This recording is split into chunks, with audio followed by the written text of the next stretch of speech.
Yo, Harlem Smiley, it's about that time. We want to see a movie. Work time. As y'all can tell, I synced up already. Time for y'all to sync up, man. Yo, y'all still tuned in it? This is your boy Harlem Smiley, man, and you are tuned in to the one and only Dirt Gang TV. So we got a special guest in here today.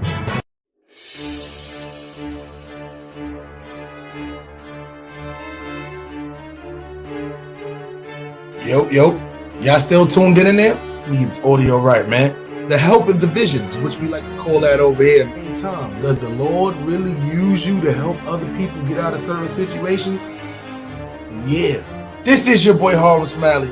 You are tuned in to the one and only Dirt Gang TV, and as usual, it don't matter what y'all smoking on. There's a couple of things we got flowing, man, but right now I'm gonna play this perfectly flawed. You want to start out with that one?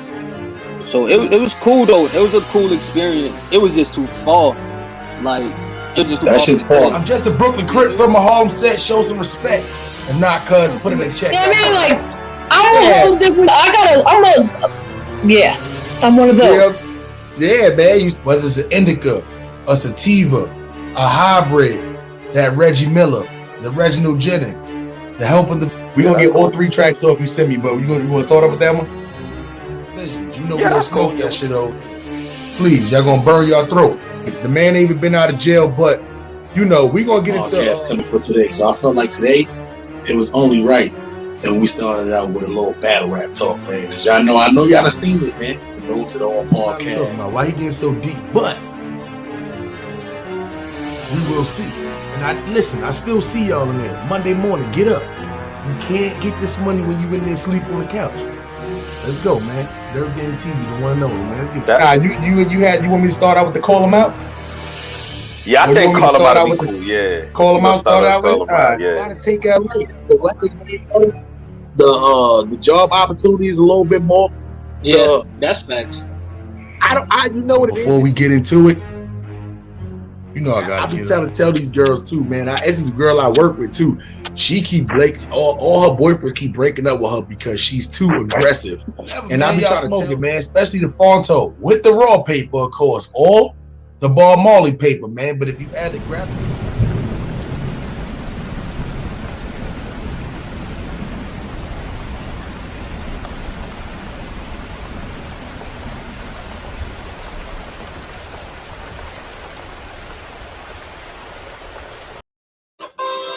Yes, sir. Greetings and salutations, salutators and greetings, man. Salute to the chat, man. This is your boy Harlem Smiley, one and only Dirt Gang TV. Yes, sir. And y'all now tuned into the Come On, Son podcast, man, with your boy Harlem Smiley, man. And yes, sir, we on Metaverse time right now. Yeah, man, Sunday shit. Salute to everybody in the chat, all original Wrench Gang members, man. We gonna take y'all back. Take y'all to the essence, man, of where it's all started, man. So I know what y'all thinking, man. Harlem Smiley, what are we doing here, man?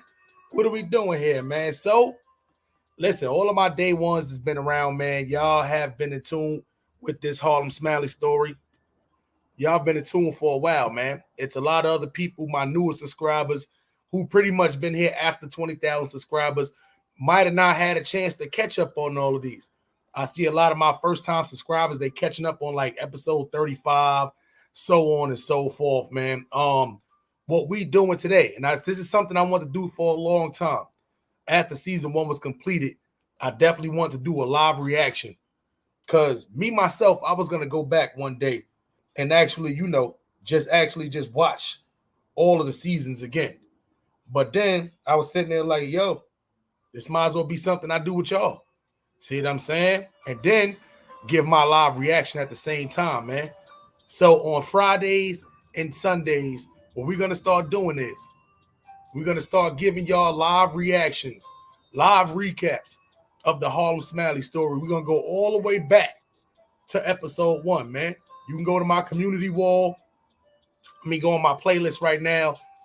I have all the episodes together on one playlist, but we're going to do live reactions of the Harlem Smiley story. Starting from season 1, we're going to do the whole season 1. But don't worry. Season 2, we got about 3 of those that's ready already. We just got to put them out simultaneously.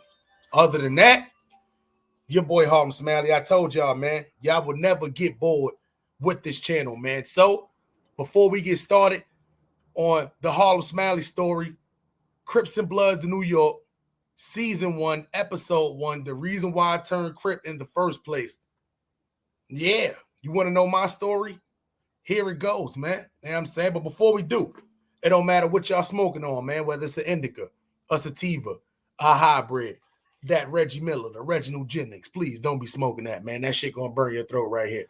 Regardless of whether you smoking out of a Dutch, the backwood, Swisher Sweet, Fonto, with the raw paper, of course, or the Bob Marley paper. But if you had the grapper, keep that shit to yourself, man. Get your popcorn ready.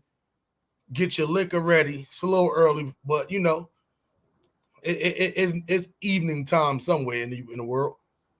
Get your blunts ready. It's time for y'all to sync up, man. Metaverse shit. Light us up. Yo, I'm pitching this right now because I feel like this whole series needs to be a Netflix special, a Hulu special, HBO Max special, somebody special. I'm going to be honest. I go back and watch and I'm very intrigued myself. So I know y'all definitely are entertained. So we ain't going to talk too much through it. We're going to get to it. You know what I'm saying? I'm going to throw myself on the small screen right now. And we're going to get to it. But as we get to it, we're going to also give y'all, you know, a couple of reactions to it, man. And we're going to show y'all the progression of then and now, man. Harlem Smiley. You know what time it is. Work time.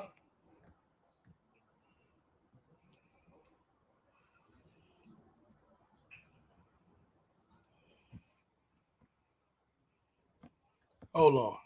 Because I don't want to do y'all like that. All right. Now let's get the audio going. Now we good. You know what I'm saying? Let's get to it. Why did you even turn Crip in the first place? Yo, y'all still tuned in there? Yes, sir. This is your boy Harlem Smiley. And a lot of people wonder, why did you even turn Crip in the first place? A lot of people in the comments, a lot of people, you know, just in general, oh, joining the gang is stupid. You join gang for protection. Like, why? A lot of people ask those questions. So I don't know about a lot of the other people's story, man, but a lot of y'all asked for it. So here we go. Crips and Bloods in New York. Harlem Smiley, here is my story. Y'all wanted it? Y'all got it. Go, man. It's going to be a good one, man. For various reasons, going to be different parts to this one. But y'all going to get part 1 today on Thanksgiving. Told y'all we give y'all 3 blogs today. Gave y'all the strand of the day. I gave y'all the battle rap blog on Queen of the Ring. Here's the last one, man. Crips and Bloods in New York, man. Harlem Smiley, my story. Let's go. Dirt Gang, we rolling. Yikes. Side block. No. It's curvy low. You are now tuned into Mossman Tough Beats. That niggas already know what it is, man. Shout out from all the 30s, man. All the way from 35th and Edgecombe. It's the original intro. Before we get started, man, I want to retract on a couple of things, man. Not even really retract. I was talking to one of my boys on the phone, and I was asking him because he's from Queens. A lot of y'all don't know. I used to live in Queens, right across the street from Forster Projects on God Brewer and 164. See, I'm on Foch and 164, right off of God Brewer. So I used to be running around in Queens a lot. So what happened was I'm asking, I'm like, yo, what's going on? You know, because besides Kwame and Bolo, these was the only 2 people who I really super know. Salute to my guys too, man. Salute to my guys, the two gentlemen who I just mentioned, Kwame and Bolo. One of my guys is locked down right now. Free him till you free. My other guy, he's definitely alive and kicking. Throughout the course of this, you know, I was kind of told some, not even say false information, but told the wrong person had passed away. So I want to let y'all know throughout this, Bolo is good. Rest in peace to Mighty Joe Young. You know what I'm saying? But other than that, though, yeah, man, let's keep it flowing, man. Mighty Joe Young, I knew, see what I'm saying, vaguely. But those are two people who I knew. So I was asking him about them. And upon that, he was like, oh, you know, it is what it is with Kwame. But as far as you know, Bolo go, he was like, it's the one, which one you talking about? Because apparently there's more than one Bolo out there. I knew it, but I didn't know a lot of people. So we talking about OG Bolo from Grip. He was like, oh, the one that hang out with Mighty Joe Young. He was like, oh, cuz passed away. You know, and I assumed when he said that, he was talking about Bolo. I didn't know he was talking about Mighty Joe Young. So with that being said, I apologize. Bolo is alive. I didn't mean it. Bolo, I'm a knock on wood. I'm saying the way he said it sounded like he was talking about you because I asked, what's good with, you know, have you heard anything from Bolo? See what I'm saying? And, you know, everybody always bring up the odd thing, but that's not really how I even know. You know what I'm saying? It is what it is. Everybody got their problems. See what I'm saying? But when he said that, I assumed when he said, oh, cuz passed away, I thought he was talking about Bolo. So with that being said, I'm going to retract that. I apologize. Bolo's still alive. No, y'all my comment. OG Bolo still alive.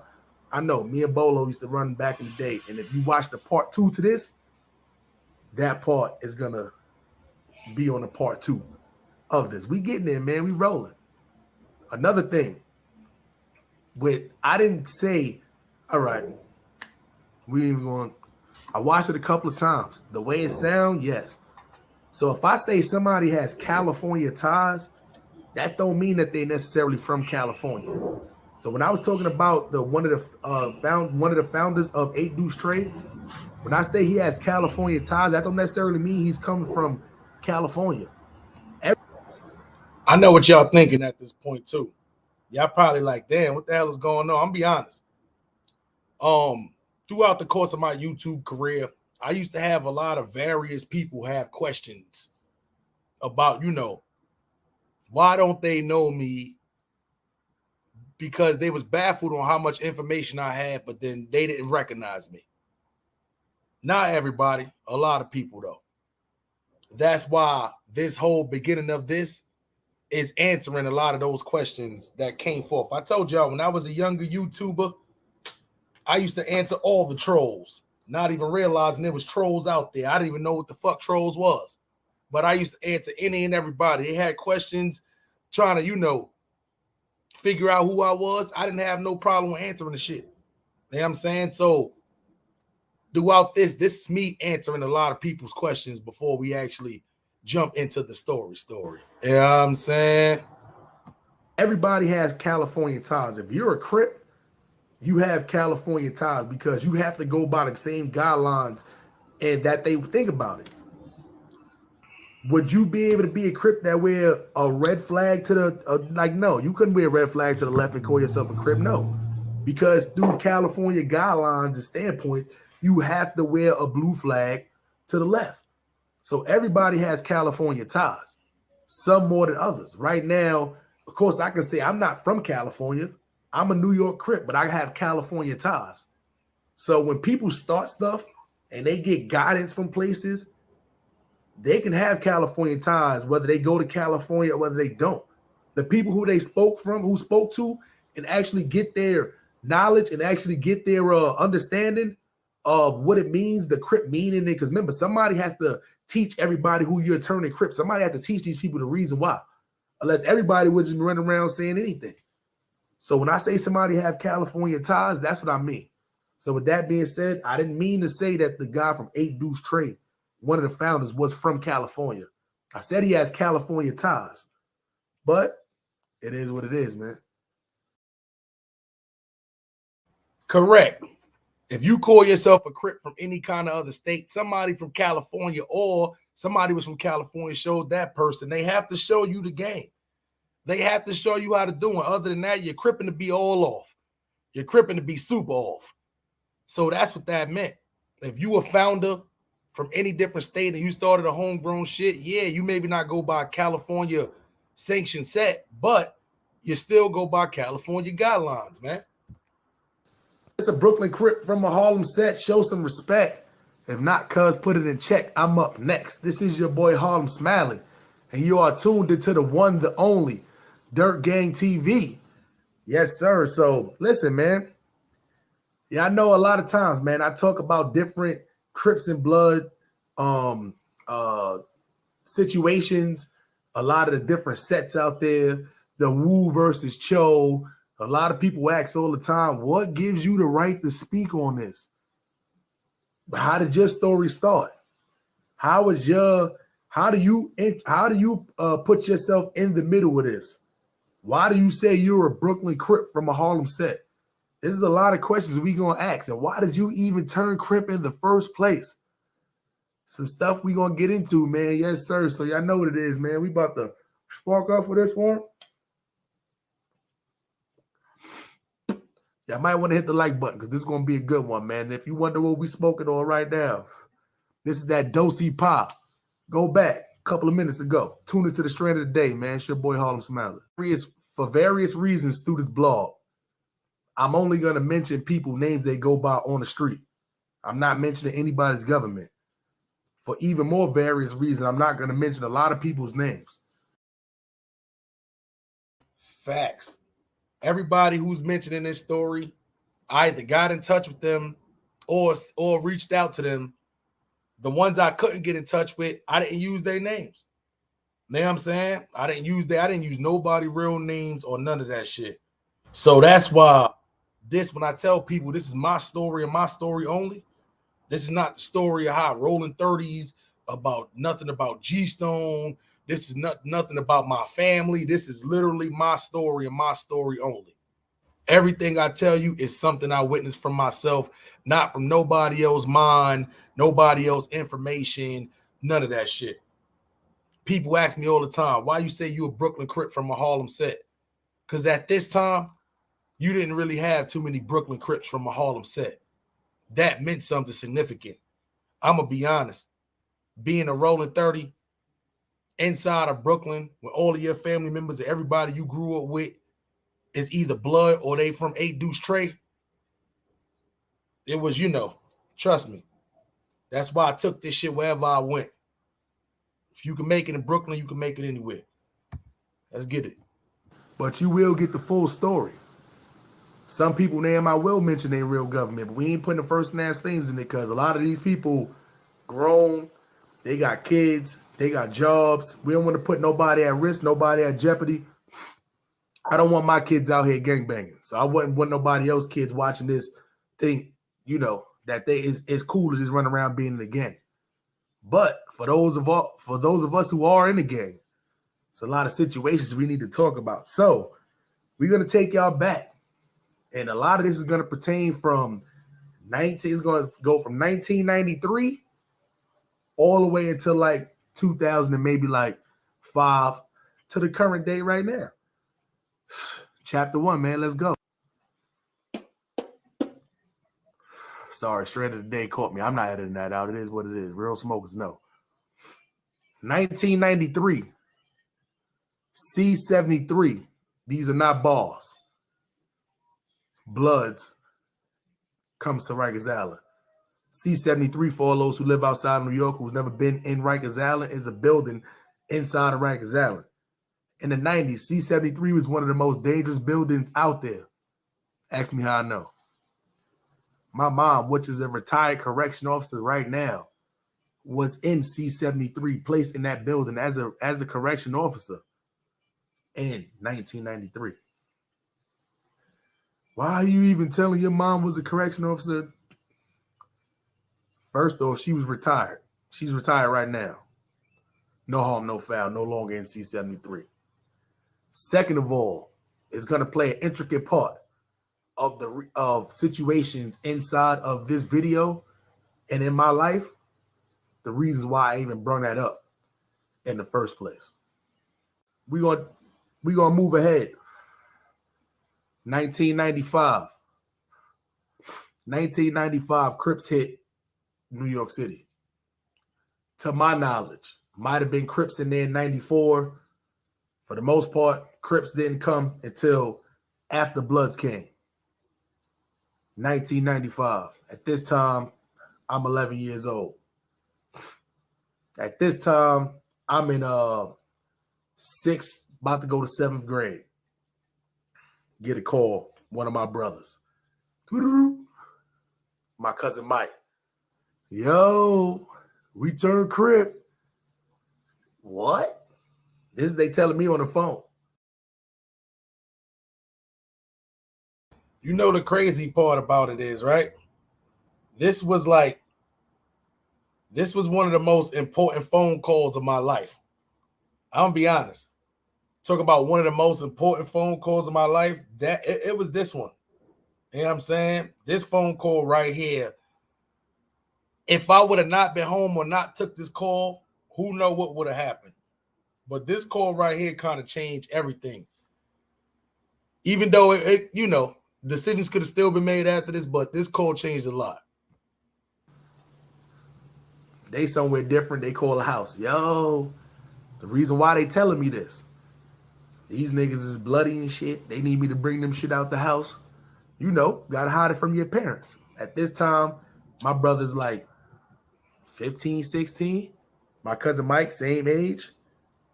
Call me, bring them the shit out. Niggas, whatever, yada, yada.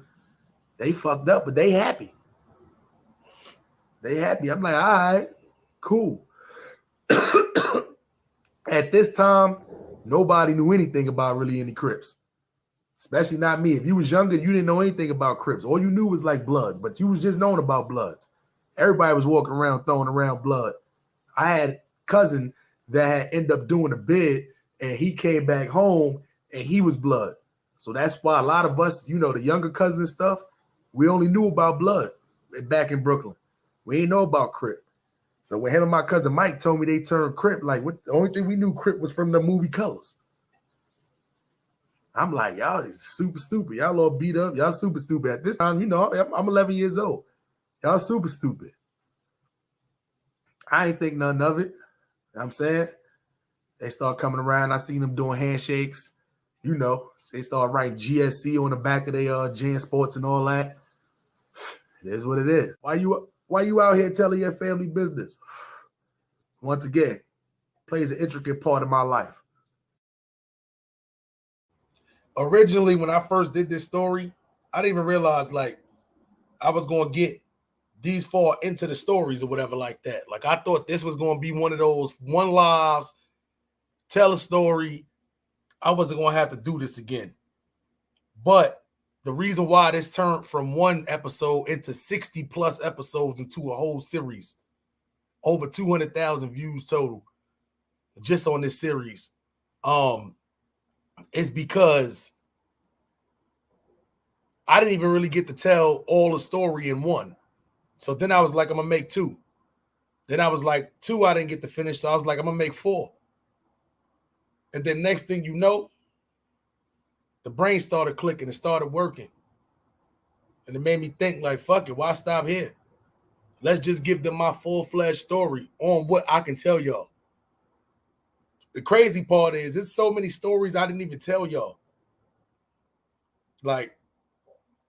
Listen, man, make sure y'all stay in tune with the local. Here's what it is. We fast forward to next year now. This is 1996. Now I'm 12. This is the summertime now. Now, Crips is being known now. A lot of people know about Crips. A lot of people know about Bloods. Bloods and Crips don't like each other, really, to no extent. Bloods is cool with each other. Crips is cool with each other. But it's not 1,000 Crip sets running around there. You live in Brownsville, Brooklyn, you know about GSC Crips. Just so happened, had an older cousin, ended up doing a little bit or whatever like that. By the time he came home, because when you younger, you can't be outside like that. Remember, I was still 11, 12 at this age. He was GSC Crip. See what I'm saying? So besides my uncle and who we knew as Blood, and a lot of the older guys that was in the neighborhood, because what happened was a lot of times the guard bodies, who was guard bodies, they was in jail. A lot of them was turning over blood because of this war that was happening out there. Not all of them. Not saying all of them. There was a lot of guard bodies that turned blood. So if you see these guys back in the day, they was guard body. If you see them now, they was blood. So that's what happened a lot of times. So 1996 come, you start seeing Crips pop up everywhere. But for the most part, if you're in Brownsville, it's Bloods running around everywhere. Now, I'm from up the hill, Brownsville, even though I done lived everywhere, Powell and Livonia. My aunt lived on Blake and Tapscott forever. I'm from up the hill, Brownsville. So up the hill, Brownsville is right kind of on the borderline. You got to walk through East New York really to get to it. Like, it's kind of weird. Let me be more specific. A lot of people know Brownsville once you cross Pickens Avenue and keep going down. They know about the 90s. They know all through Mother Gaskin, Sutter, Blake, Amboy, Tapscott. They know all of that down there. Up the hill, Brownsville, when you pass by East New York and you keep going up towards Fulton Street, that is still considered Brownsville. That's still Brownsville up there. Until you cross Fulton Street, when you get by Bainbridge and all that. That's when you start getting into the Bed-Stuy area where Pat Poose and them is from. Up the hill, Brownsville, though, salute to everybody on Herkimer between Thomas Boylan or Hopkinson if you an old school head. You know, Fulton Street, Rockaway Avenue, all the way through there, man. McConey Place, Gunther. Salute to everybody over there, man. That's up the hill, Brownsville. If y'all was wondering where. Atlantic Avenue, that little square right there, you know, Atlantic, Rockaway, all the way through Herkimer, Fulton. Yeah, man. It's up the hill, Brownsville shit. It's still Brownsville, but it's a little up the hill. So it wasn't like deep, it wasn't in 8 Deuce Trade territory of Brownsville. So at that time in junior high school, it was just it was just all Bloods around the neighborhood. So now this is 1996, and we'll get into it. I'm in 7th grade now. Summer pop up, summer over. We in 7th grade now. So we playing basketball. I'm at Kelly Park in Brooklyn. A lot of people know about Kelly Park in Brooklyn. I'm playing basketball now. A lot of people in the neighborhood, once again, running around with blood. But there was one person in particular who was like 3 or 4 years older than the rest of us who was in junior high school, and one of the first Bloods I know. Blood dude, running around, not from Brownsville, named Brian. I'm only going to put his name out there like that. I ain't put last names or nothing out there, Brian. Once again, one of the first Blood dudes I know. Used to run around with this dude named BJ. Used to run around. And the only reason why I even use his real name is because that nigga don't have no Blood name. Like, they used to literally just call that nigga Bloody Brian. But anyway, this other dude named Rome. All of them was Bloods. Those were like the first 3 Bloods I ever like encountered outside of my family was them. That Kelly Park player. Now Brian is super cool with the people, with my family. Super cool with my family. But once again, he Blood. Now remember, this is the 90s. There was Blood versus Crip. BJ was the cool one. Brian, I'm sorry, not B. Rome was the cool one. BJ was the little grimy, shiesty one.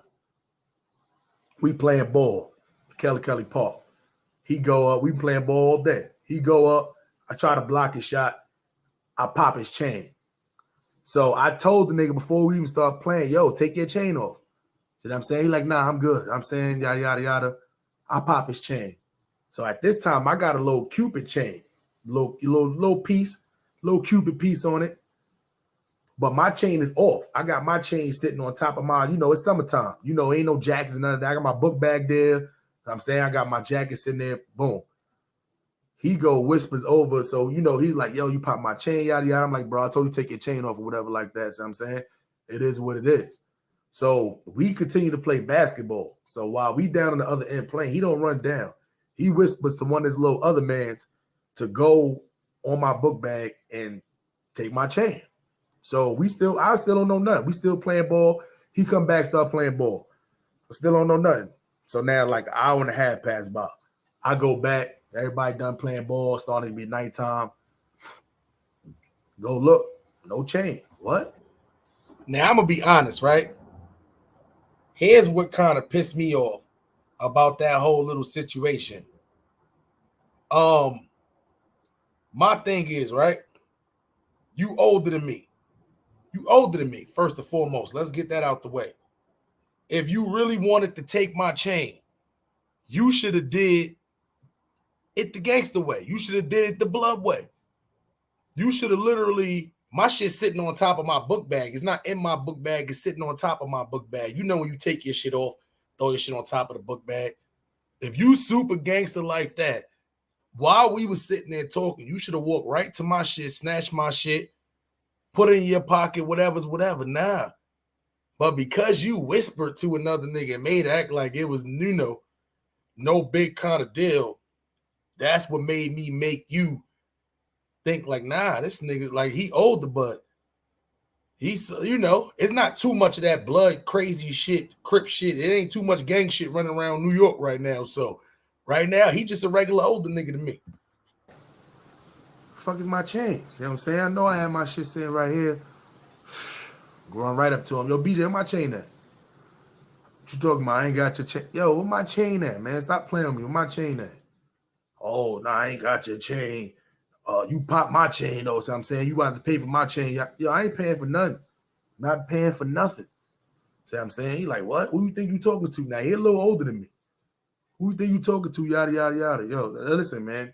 Your chain pop, my fault. I told you take it off. We playing ball. If I have my chain on, somebody pop my chain while we playing ball. It is what it is. It's a loss. Why would I be stupid to keep my chain on? It's like keeping your earring on. Why would you keep your earring on while you playing? So he looks over and he like, you ain't getting that chain back. What? Now I take my book bag off. We square off. See what I'm saying? Boom, boom. I'm saying we throw a couple of punches at each other. See what I'm saying? One of mine's land, one of his land. See what I'm saying? Then I see his man's stuff. So I take, oh yeah? This is what we doing? Y'all don't want to do the jump thing. Yo, listen, in Brooklyn, we do a lot of robbing. We do a lot of taking people's shit. One thing you don't do, regardless of whether this somebody older or not, you do not bitch up in front of nobody. Because guess what? The younger dudes around your size, around your age, gonna try. You ever beat somebody up on the street? And then from you beating them up on the street, they end up going to run get their big brother. And because you done beat the little brother up so bad, now the big brother want to fight you. You can't run from the big brother now. You got to fight the big brother until you can find somebody the big brother size to get back at them. Ain't no running. So when he did that, I had no choice, regardless of whether I was going to lose or whether I was going to win, because I knew I had people to go back to get his age. That wasn't the point. The point is, and this is where the respect factor came in that too. I could have dipped out of there, went and got my older brother, went and got my cousins, yada, yada. Nah, fuck that. We about to squid down. I'm going to try to get my shit back now. But as soon as I seen your man come over there, okay, now that's giving me a reason to go regroup and go, go gather up the squid all. Because at this time, I'm not in no gang. I'm not in nothing. And you know what you do. Everybody in Brownsville, they know how my family work. I'm going to go get the family. It is what it is. So I dip up out of Kelly Park. It's like 3 Kelly Park. It's like three, that's the park behind Broadway Junction for y'all who familiar a little bit with Brooklyn. 3-4 blocks of my crib. As I'm on my way running back to the crib to go get the family, I run into my cousin Giles, who's actually on the way. He lives on like Rockaway and like Herkimer at the time. Yo, what's going on? I'm like, yo, yada, yada. I'm over there playing ball. I'm saying, BJ and these niggas. So now Giles is in my grade, but he a year older than me. He started school a year late from when we was younger. But he's a little, he's a year older than me. This nigga goes over there. I don't even know he going over there. I go over there, get my cousins and them. We mobbing back over there. As we mobbing back over there, we see Giles over there. As soon as we get over there, he's like, yo, it ain't nothing. Here go your chain. So the nigga grill me. He grills me and look at me. He's like, yo, when I catch you, it's over. So I'm like, you know, I got uncles and all that there. They like, yo, you can nominate this. Jazz like, nah, because Jazz was like cool with both sides. See what I'm saying? You know, obviously I'm his family, but he cool with these niggas. He not in no gang or nothing, but he cool with these niggas. It is what it is. So I'm saying, so at that point in time, I knew this nigga was a blood. I knew he was a blood.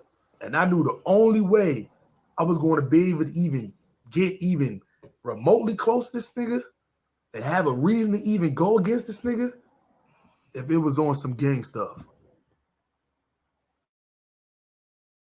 And I know what y'all thinking, right? Why is that even possible, right?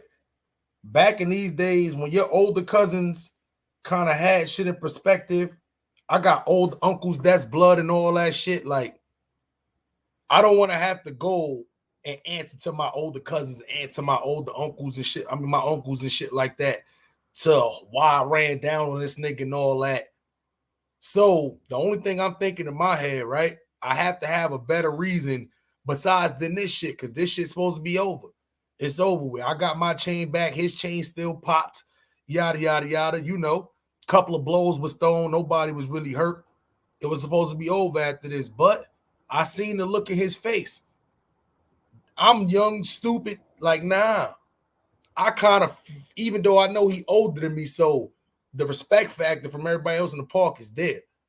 But now I still feel like, you know, like he think I'm pussy. You know what I'm saying? Like, pride is pride shit. So had he would have never really spilled those words, like what's the name in the chat asked me, you think if this would have never happened, you would have been blood? I'm not going to say I would have been blood. It's not it is a possibility though.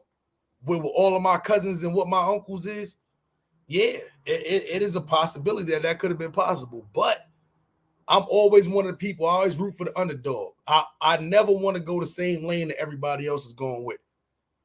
So that played a big toll in it too. I walked home that day from Kelly Park all the way to, at this time I'm living on Powell and Livonia. Anybody familiar with Brooklyn know that's a little truck. Summertime, no. Did a lot of thinking. Know what? Called my brother. My cousin Sherrod just got out of jail. He already from GSC already. Had no idea. I'm like, yo, I'm about to turn Crip. It wasn't for no protection. So yeah, it wasn't for you know, to have people to have my back in this situation, because everybody already know both my families is very deep. The main reason why I turned Crip was the show hatred for this guy at this particular time. Because it's like, even though my cousin Giles had got my chain back from me, it was still a pride thing. You know how it is. You 12 years old, you got to still be in the streets. See what I'm saying? And they kind of, even though he ain't come up and just snatch my chain on no gangster stuff or just make me take it off kind of stuff, he had somebody sneakily take it. See what I'm saying? But it's like when I left out of there, you know, I had to go run and get the family. So I felt some kind of way for that. And I already know my, you know, it's like, you know, it was me. It wasn't me just fighting him over that chain no more. It had to be bigger than that. So, because at that, I'll be honest, at that time, you know, I wasn't thinking, even my brother and my cousin Mike told me that they had turned Crip. I wasn't thinking about that. See what I'm saying? Because then at that time, there was no Crips in my neighborhood. You know, when you're younger, you want to be just like your uncles and all that too. You know, you're young, you run around throwing up blood and all that. That used to happen back in the early 90s because there wasn't no Crips running around. It wasn't until like, you know, the music videos in like Bad Wow, early 2000s, niggas doing a C-walk and all that. That's when it got super cool to try to run around and being like, you know, and being a Crip. But early 90s, that wasn't the thing to be. You didn't even find that out until like the mid-90s. So that was never an admiration of mine until that day in Kelly Park, when this dude, just because he was blood, and he did that snake shit, see what I'm saying? That gave me the sure hate for this guy. So at that time, when I told my brother and I told my cousin Sherrod, I was ready to do it. They like, hell no, You know how that go, because I'm only 12 years old. And my brother like, nah, fuck that. I had to hide it from mommy. There's no way I'm about to have you trying to hide it from mommy to do the exact same thing. That's a fact. That's why I tell niggas, there's nothing worse than you being the younger one running around there. Like, I ain't even gonna lie. There wasn't too many like 12, 13-year-old, junior high school. Remember, this is the beginning of the shit. Everybody who's involved with this shit, they on the streets. They selling drugs. They get money. They playing with guns. They done, locked up in and out. They got babies, and this is the age group that it started out. It wasn't like LA the way in New York. I mean, in LA, it started out as just a whole bunch of kids and teenagers starting it. Nah, in New York, a lot of these people started out as adults. So my little ass running around, even though I was a little bit bigger, so they couldn't really tell at that time I was like 12 or 13 years old. But still, it's like I couldn't look no more than 14, 15 at best. So that's why it was crazy for me too, because I didn't, 8th grade was pretty much my last time to enjoy like what I would call like a childhood or a teenage or the teenage years. Nah, my shit moved up to grown man status very quick. Shit crazy thing. So no way. I'm not about to have you do no way. See what I'm saying? But I'm like, oh, here we go. Here we go. But as anybody know, there's always ways around the situation. So of course I went back there and got my cousin to let me do it. I went and got my cousin Mike to let me do it, because he was yeah, you should do it. A little stupid. Anyway, went back, did my thing, GSC. So at this time, it's summertime. So what happened was, anybody do squares, you already know your face gonna be banged up. If you do, you ain't do the right square. So stayed at my aunt house, my aunt gal house that night. No problem. Aunt gal, super cool. See what I'm saying? Then my pops came through the block. I dipped on him, called my mom's and asked her, can I go down and stay at my Aunt Deborah's house? Went down, stayed at my Aunt Deborah's house. We good money around there. Enough time for me to get the healing going, the situation going, the way I could say, nah, I was riding my bike. I fell off my bike. You need like 3 days to do that. So, yeah. You know what I'm saying? 97, 97. 8th grade starts. So at this time, right? This how you can definitely tell I was trying to hurry up and get this shit like out in one story, because I'm like skip through the whole 96 on y'all. I'm literally was trying to get this out so fast. I'm like, all right, cool. Fuck it. You know what I'm saying? Like, we got to get to it because I don't want this to be long and strenuous. You see what I'm saying? But yeah, that's why I had to bring it back like a DJ. And one vlog ended up turning into 60 of them shits, man. But make sure y'all stay in tune, man. Keep going. All right. Fresh being Crip. I don't even know the meaning of Crip at this time. They hit me with the codes. I didn't even study. I'm not rocking blue flags or none of this. So 8th grade at this particular time, this is, it's nobody really running around saying, that they're Crip at this time. It's still a bunch of Bloods running around too. So now the reason why I'm not going to clip to 1998, because 1998 plays an intricate part in this too. So even though I'm still in 8th grade, when you start September, it was 9-7. 9-8 now come. Now it's the 9-8 now. So now it's more and more Crips starting to pop up too. So now my school, 271. Shout out to the people, the good people in 271. Up the hill, Brownsville. Never ran, never will. It was only one other Crip inside of my school. One other Crip inside of my school. But once again, it's not like we're not running around flagging. None of that. Because, we both young. We both fresh to the game. See what I'm saying? It's my man, Andrell. Only other Crip. And being from Brownsville, course, he being from, GSC, it is what it is. We didn't find this out about each other until towards the end of the 8th grade year. Because what happened was you come out of school now, it'd be mad blood dudes outside of school all the time, including the ones I just mentioned. So had to be very careful over there. So we found this out, yada, yada, yada, yada, yada. Boom.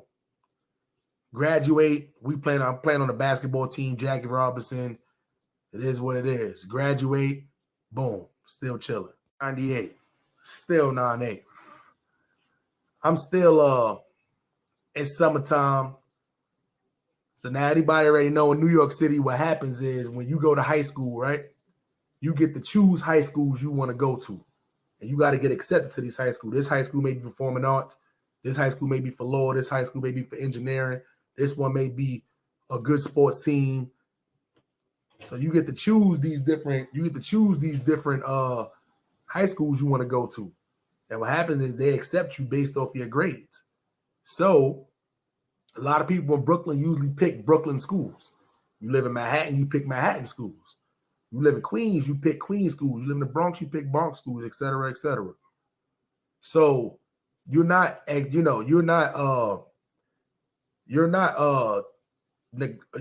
expected to just pick those ones in that particular borough.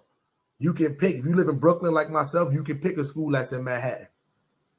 If you live in Queens, you can pick one in Staten Island. As long as they accept you, you can go to high school. So what happens is Chelsea High School in Manhattan. My brother was going to Chelsea High School in Manhattan. At this time, had to do an extra half a year of school. You know how I go, running around out there doing gang activity. You don't make it to school too much. This is him at this particular time. Yes, I'm Crip at this time, but I don't know how to stack, none of that stuff yet. I'm still, I'm not even flagging. Chilling. Chelsea High School comes up in Manhattan. All I've been doing is playing ball. See what I'm saying? I ain't been hanging around my uncle. I ain't been hanging around my cousin Mike. I ain't been hanging around my brother because my brother had a girl at that time. He was with the whole time through the summer. I'm in tune, messing with girls. That's what it was that whole summer. I'm not smoking or nothing of that shit. I'm not chilling in the set. None of that shit. I'm saying? Like, I live down there, so I see these all the time. But it's not like I'm just running by people. All I know is pretty much the handshake. That's it. Now I go to Chelsea. First day of school. Looking around, it's Manhattan. Now I'm in 9th grade. Freshman. Only thing I know, junior high school. It's a whole new ball game in high school. Everybody else, I'm big for my age. Everybody else, they bigger than me. See a bunch of bandanas running around the school. So now it's the big black dude come up. It's like first, second period or whatever like that. Big black dude walking towards me. So he look at me like, yo, you such and such little brother. I'm like, yeah. He like, it's cracking. I'm saying, I'm king. You know what I'm saying? Do the shake. Throw up the shake. So now I don't even know him. So now I'm throwing up the shake mad slow because I'm like, damn, is this a setup? See a blood dude's about to go down. So he's the first one to look at me. I had like a red Yankees jersey on. He was like, yo, his man blood's around the school. But you don't want them to think you blood. So you need to put a Band-Aid on that red shirt. This is old school shit. Yeah, we used to rock Band-Aids when we used to wear color red shirts. We used to wear Band-Aids on them. Jacket, pants, anything red with it. He used to put a Band-Aid on it. Real talk. He was the first one to actually tell me that. This is the first person I've ever met from Harlem rolling 30s. Because as he introduced himself, you got to spit your lingo. And at that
That time, that's what I knew. You know what I'm saying? I'm Smiley, GSC. Oh, I'm yada, yada, yada. Harlem Mafia, rolling 30s. First person I ever met outside of my set. My cousin Mike also goes to Chelsea. I see him like 6th period. Go outside. Now, at this time, at this school, you can go outside for lunch. Now, it's Manhattan. Now, you know, when you live in Brooklyn, you're not running around, especially when you're younger. You're not running around Manhattan, all these boroughs, unless you got family that live out there. You in Brooklyn, for the most part, you lived around different places in Brooklyn. You'll be different places. Canarsie, Flatbush, all normal, Bed-Stuy, all that's normal going around. Your mom call you, oh, I'm in Bed-Stuy. But if you talking about, yo, you in Manhattan, you get your ass whooped.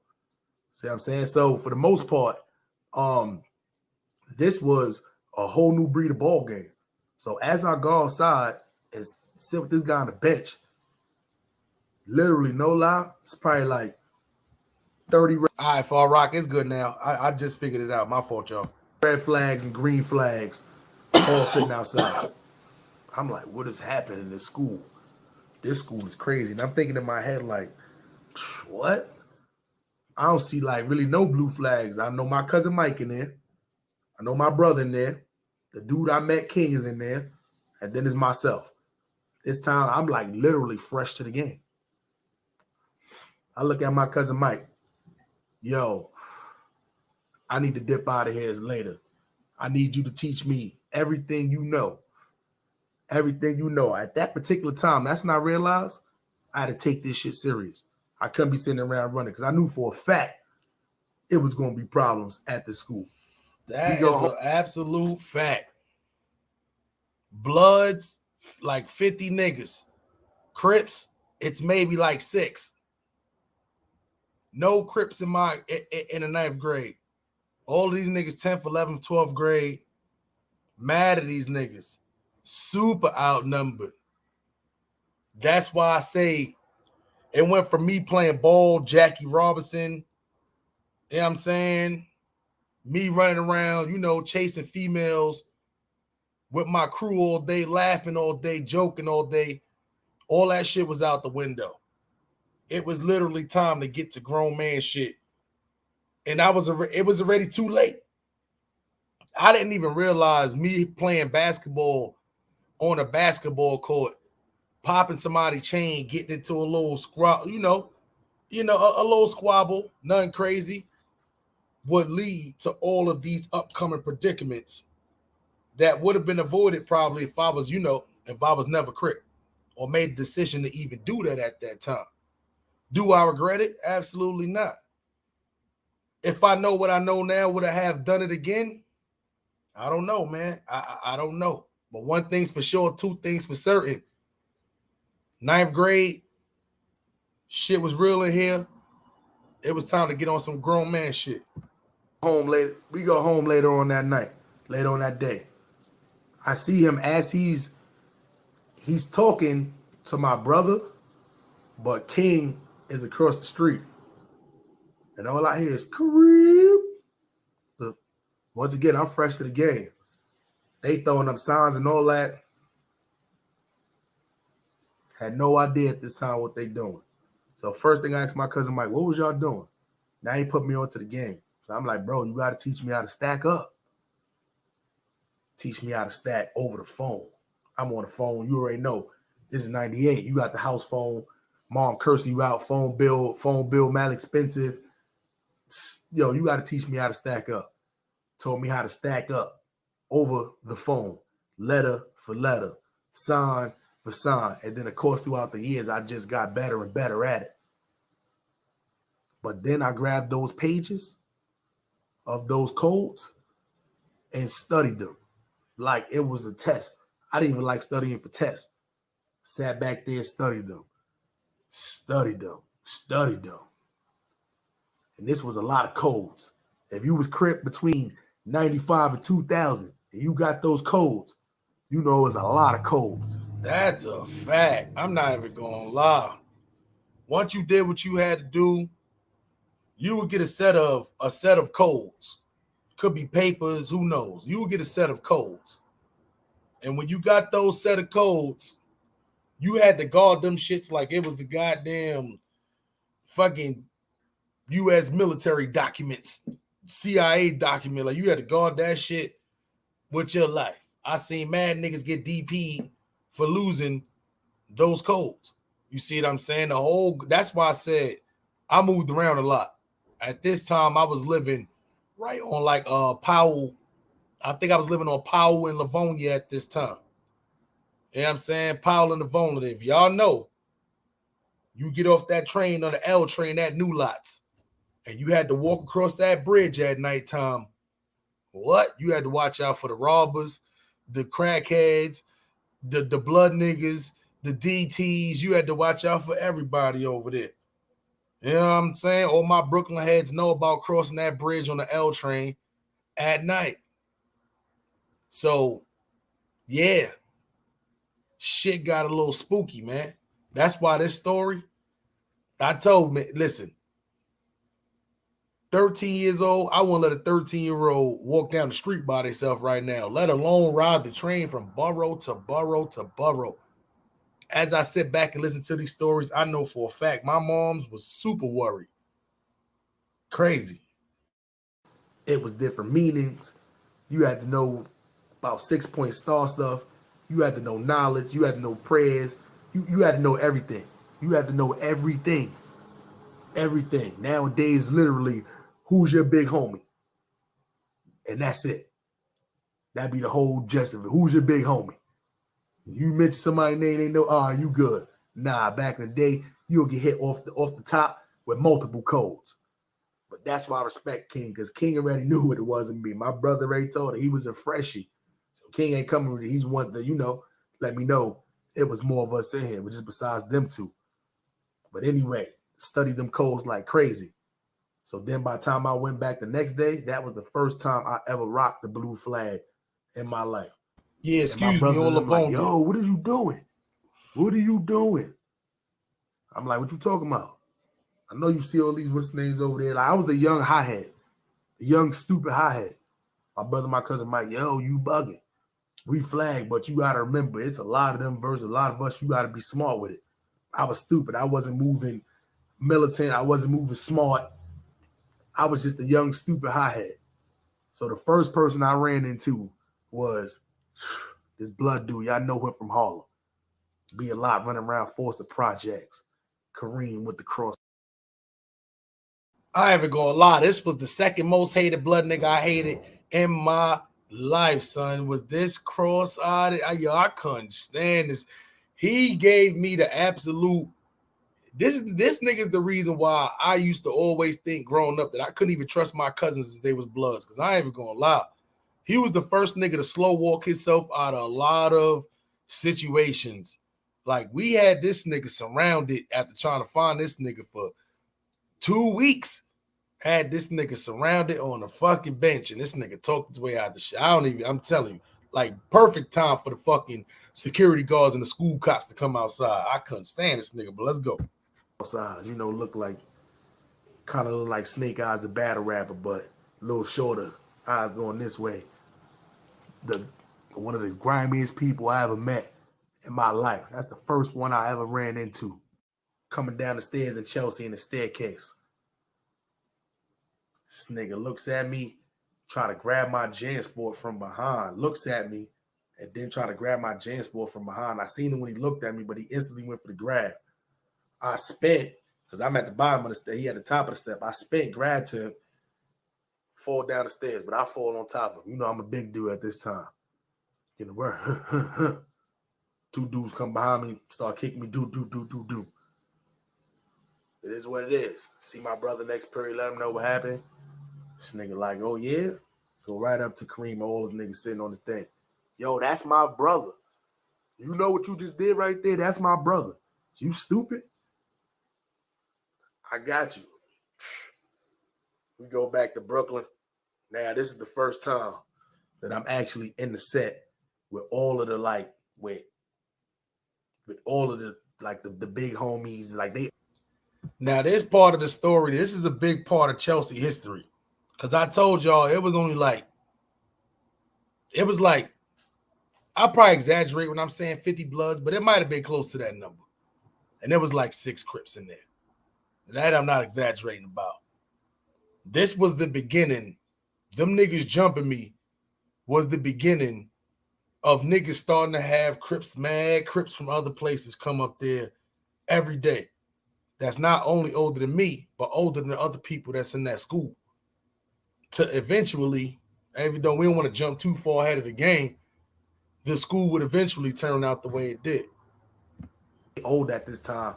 See what I'm saying? Like, you know, once again, I'd have been there, hang around, but when you younger, your mother not letting you run around crazy out there at this particular time, especially when your mother is a CO for Rikers Island. Like I said, it's not going down. Gather up the troops. First time I seen troops gather up. This is literally about to be my first gang fight ever. So, boom. Go back the next day. Got my cousins, got a bunch of from the neighborhood. See what I'm saying? But I didn't know at this time my brother had talked to King. See what I'm saying? Yada, yada, yada. We get up there. What? Mad Crips up there. What is happening up here? This is crazy. This is crazy. See what I'm saying? My brother like, yo, nobody even going to jump you. We catch Kareem slipping. It's probably on like 6, 7 of them sitting there. It was raining that day. 6, 7 of them sitting there. Yo, we even going to jump you or nothing. I literally want you to come out here and fight me one-on-one. This is my brother saying to Kareem. Kareem don't even get off the bench. I'm like, yo, fight me one-on-one. Still don't even get off the bench. See what I'm saying?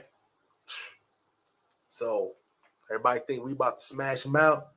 Nah, we good. Stole him out. My brother get up out of there. Me, I'm like, nah, I'm not satisfied. A lot of the other people, they ain't satisfied.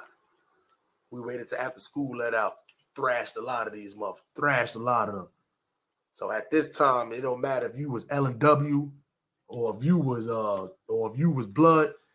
L&W was from Harlem. That's a small little gang that used to run with the Bloods. They used to wear burgundy rags before. So in between that time, I stayed in school. A lot of other people, they stayed in school. My brother and a lot of the other ones end up going back to Brooklyn or whatever like that. You know what I'm saying? Hold on, let me plug him up so we ain't losing service in here. Yeah, a lot of my brother and them went back to Brooklyn. King and them went back to they went back to Harlem. You know what I'm saying? A couple of other of us, me, Tom, a couple of other of us, 4 Bloods, we were wearing burgundy rags. They was wearing burgundy rags in New York. Oh shit, hold up. My fault, y'all. And I'm the only one. I'm still GSC at this time. I'm the only one from GSC. I say these motherfuckers came over there. These motherfuckers got chains. They got shit. Bats. Oh shit. This part 2. We don't want to go to part 2. We want to go back to part 1. Talking about. All right, we good. So I stayed in school. They went back to Brooklyn. A lot of us, me, Tom, Lil Teddy was up there. I think that was it at that time. And was Tone still up? What somebody was not. Tone wasn't even around yet. We stayed in the school along with a few other people who was up there who was from the Harlem side. You see what I'm saying? So at that time when we was up there, you know, a lot of us was on the hunt looking for Kareem. And lo and behold, everybody else who we found, imagine you coming out to school, you as a blood nigga running around comfortable, and then you finally walk out to school, and then you just see mad blue flags just running around everywhere out there. You know what I'm saying? So kind of caught people off guard, man. So, you know, smashing them. It's only a couple didn't get smashed out. One of them was my man. I didn't even know he was L&W, but he was my man, like in one of my classes. Did not smash this man out. Told him, nobody smashing this man out. If anything, let him come join us. It's the reason why he's GSC right now to this day. See what I'm saying? So at this time, I meet another Crip that's inside of the school. Little tall, slinky nigga named Tom Tom. Now, I didn't even know this nigga was even inside the school. This nigga never went to class at all. I don't know. I ain't know Tom Tom until after that happened. So now I'm seeing all the 30s. They throwing it up. They doing thumbs. They got the older handshake going. A lot of y'all know the older handshake, the longer version. If you know, you know. If you don't, you don't.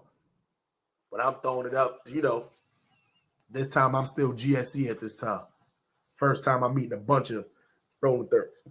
And first time I'm meeting one of the OGs from Gear Gang Crip. Y'all know about Gear Gang? Y'all should know about Gear Gang. Older set, though I think a lot of them swapped over to Playboys. But for Gear Gang, for the most part, still exists. Shout out to Lucky. Yes, sir. There will be a part 2 to this, where we're going to get a little bit deeper into it. I told y'all I have y'all sit here for hours and hours. If y'all sit here and y'all wait for this, this whole story.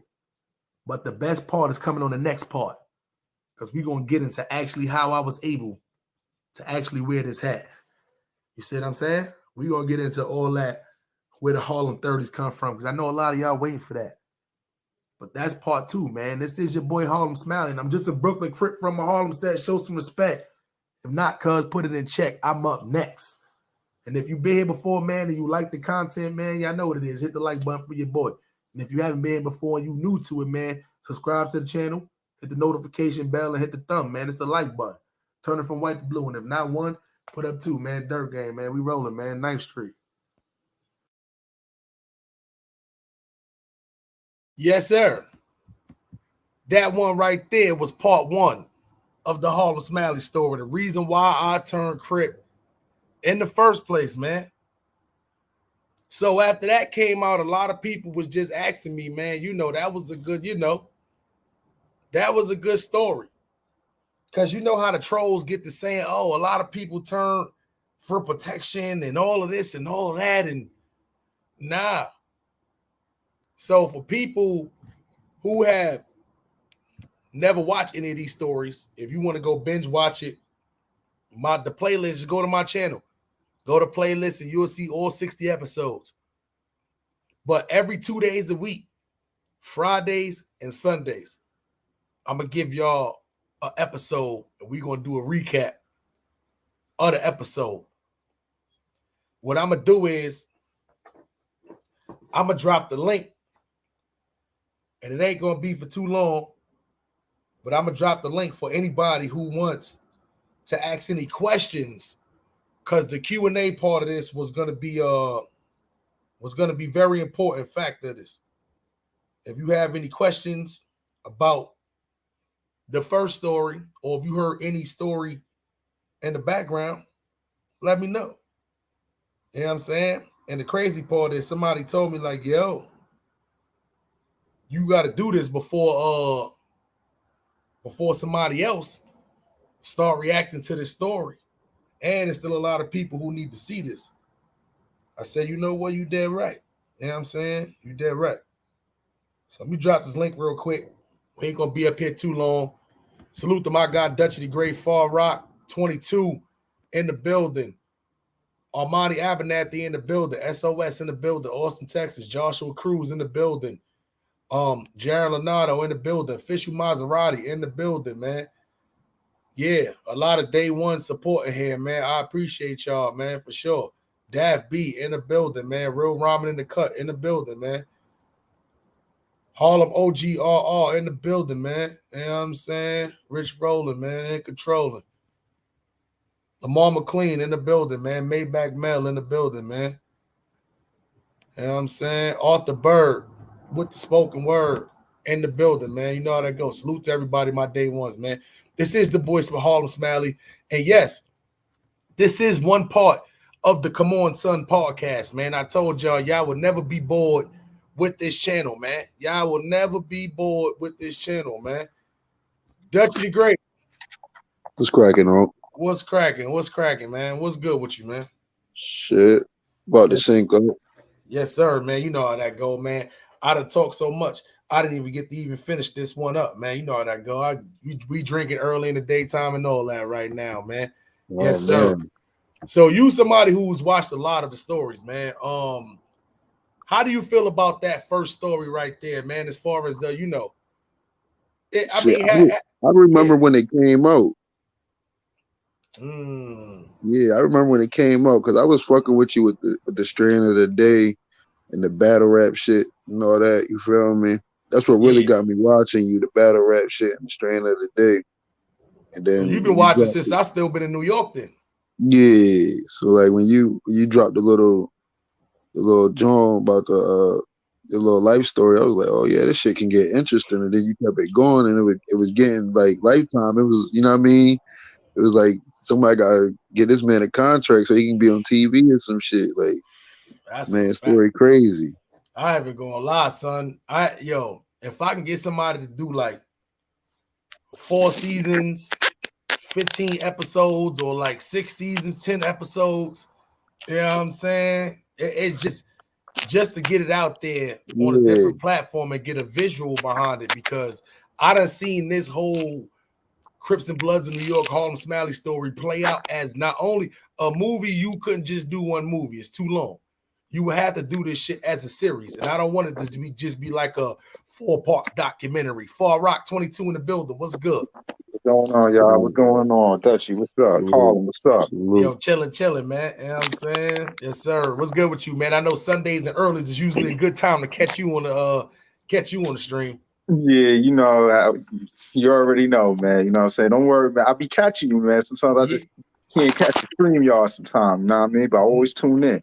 Nah, listen, the playbacks, I be seeing y'all comments and all that too. So trust me, the playbacks is good. I ain't even gonna lie. Like whenever y'all could though too, because I'm definitely like, as y'all could tell, this channel is definitely going straight podcast form.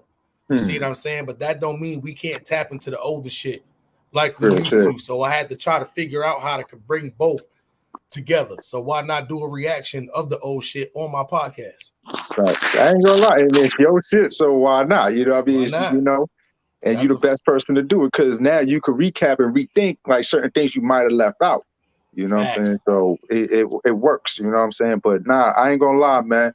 When I was hearing your stories, man, it was like very, very accurate, because, you know, you from Brooklyn. I'm from Far Rock, right? And your neighborhood and my neighborhood shared a lot of similarities from what I hear in the stories. You see, because in Far Rock, way back in the mid 90s, it was a bigger Crip population. You know what I'm saying? Like, we had a few Bloods, but the Bloods that was here, they was niggas that was coming home from jail. So we ain't really start seeing them until like 96. You know what I mean? We ain't see them in like 93, 94, 95. These niggas was coming home from up north. So these were dudes that was already in the neighborhood, that was already cool with niggas, but they lived that jail life, you know what I'm saying, that we didn't know about. And, you know, when they brought that into the neighborhood, it was like, okay. But when Far Rock niggas left outside of the neighborhood, we started seeing all the other gangs rather than Crips. Then we were like, oh, snap. It's turned up out here, you know what I'm saying? So I definitely understand what you're saying, especially with the years and everything and how accurate everything, you know, with the Get At Me dog, when all of that was coming out, you know what I'm saying? Like, it was really real, bro.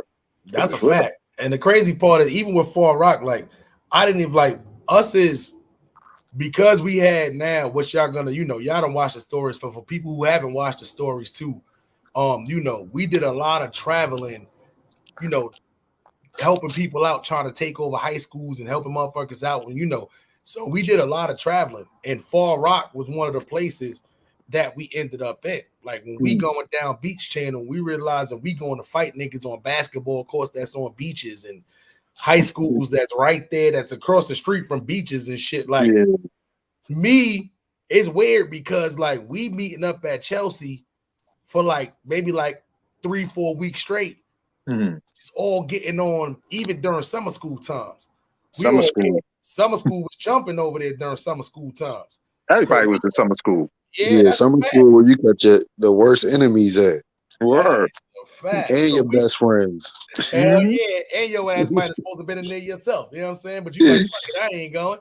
You know what I'm saying? So we used to, it was weird because the older niggas used to get mad at some of the younger niggas. I ain't even gonna lie, niggas is bringing beach balls and flip flops. Like niggas is planning to actually be at the beach after niggas the beach was popping. Yeah, the beach, but that's what I'm saying. Like we didn't have that shit in Brooklyn. Them niggas in Harlem, damn sure ain't had that shit. So us, we like damn. So I ain't even gonna lie. Like it's crazy. Like we really like 30, 40, 50 deep spinning blocks and going to the beach afterwards and chilling at the beach kind of shit. You know what I'm saying? Smoking weed, drinking liquor, like that shit to me is dumb as shit, but it was crazy at the same time. You see what I'm saying? So that's why I understand, like, it wasn't too many places in Queens where you could go to and find Crips at that time. Like Far Rockaway was one of those spots. You see what I'm saying? On Sufton Boulevard was one of those spots. Around Hillcrest High School was one of those spots too. But it wasn't too many other spots in Queens. Like Queens, Queens had a lot of Bloods, but it wasn't crazy. Like Queens had a lot of guard bodies back then. Like guard bodies was still like, you know, they was like the numbers was very big at that time. And Queens had a lot of guard bodies. So me living on Guard Brewer, that's all I was pretty much around was like guard bodies and Bloods. You see what I'm saying? Foster Projects right there. You got Rosedale, Rochdale, all that shit right there. You see what I'm saying? So me coming from Manhattan, I had to ride through Jamaica Avenue, get the Q111 or the Q113, ride that shit over and all that. See what I'm saying? So yeah, it was like every neighborhood I lived in was like a Blood neighborhood. That's why I try to tell people was like, you know, fucking to go at that time. And you right, SOS, there was Crips in Left Rack City, but yeah, there was Crips in Left Rack. Yeah, but it wasn't the whole heat though. Because you talking about this is around the time when Noriega came in. Noriega part of Left Rack City and all that. That shit was Blood. It's weird. North Rack City got a lot of what's name. When you first get off that train, they had a dope ass bagel shop right there. The reason why I know that is because y'all know I just found, you know, obviously I told y'all already, my mom's is a correctional officer. They doctors where they go to is right there in front of Left Rack City.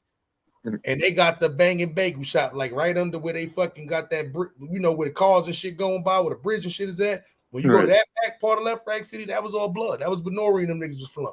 Yeah, like there wasn't too many Crip neighborhoods in Queens. Like I can remember from back in the days, like you had Far Rock, you had some parts of like Flushing, like Kew Gardens, they had a pocket full of those niggas over there.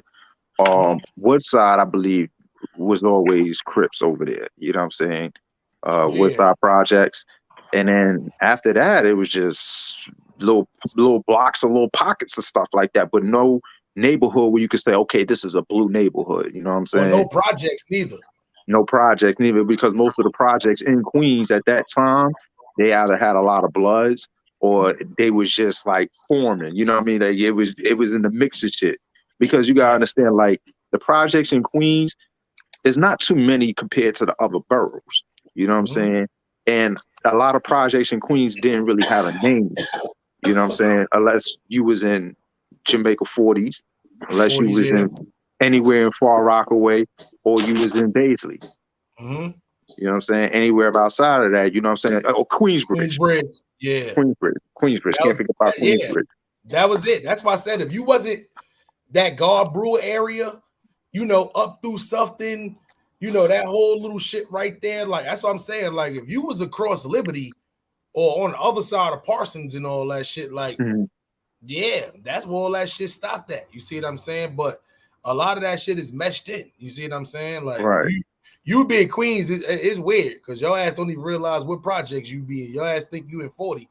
You not even in 40 projects no more. Like, them shits is kind of like meshed in like that too. But shit was definitely it was definitely, I ain't even gonna lie. Queens was, when I lived in Queens was very, it was very weird living in Queens. You see what I'm saying? I ain't even gonna lie. Like, it was just different from Brooklyn living in Queens and realize sometimes, you know, you was running down on niggas in houses.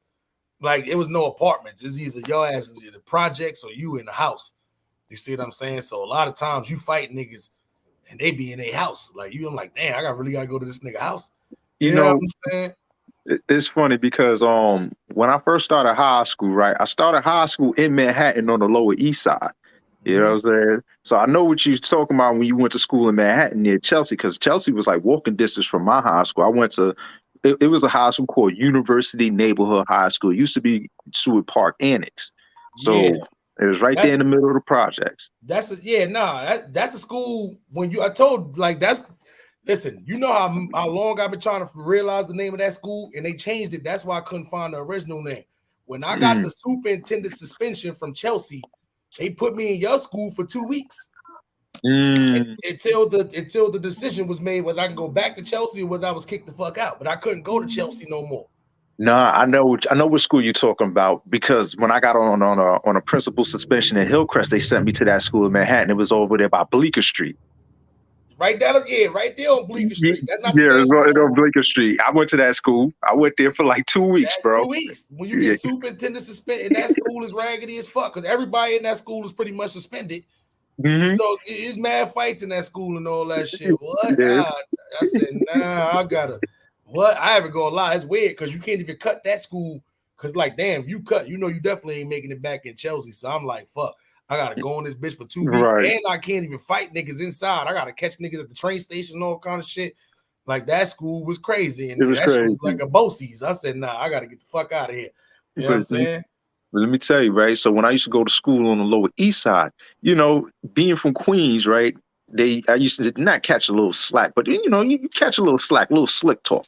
You know what I'm saying? That's the story of a Queens nigga. You know what I'm saying? We always gonna catch slick talk from the other boroughs, So basically they didn't know the difference between, okay, I'm from Far Rockaway and then there's Queens. Not saying that Far Rockaway is not Queens, but it's a little far from everything.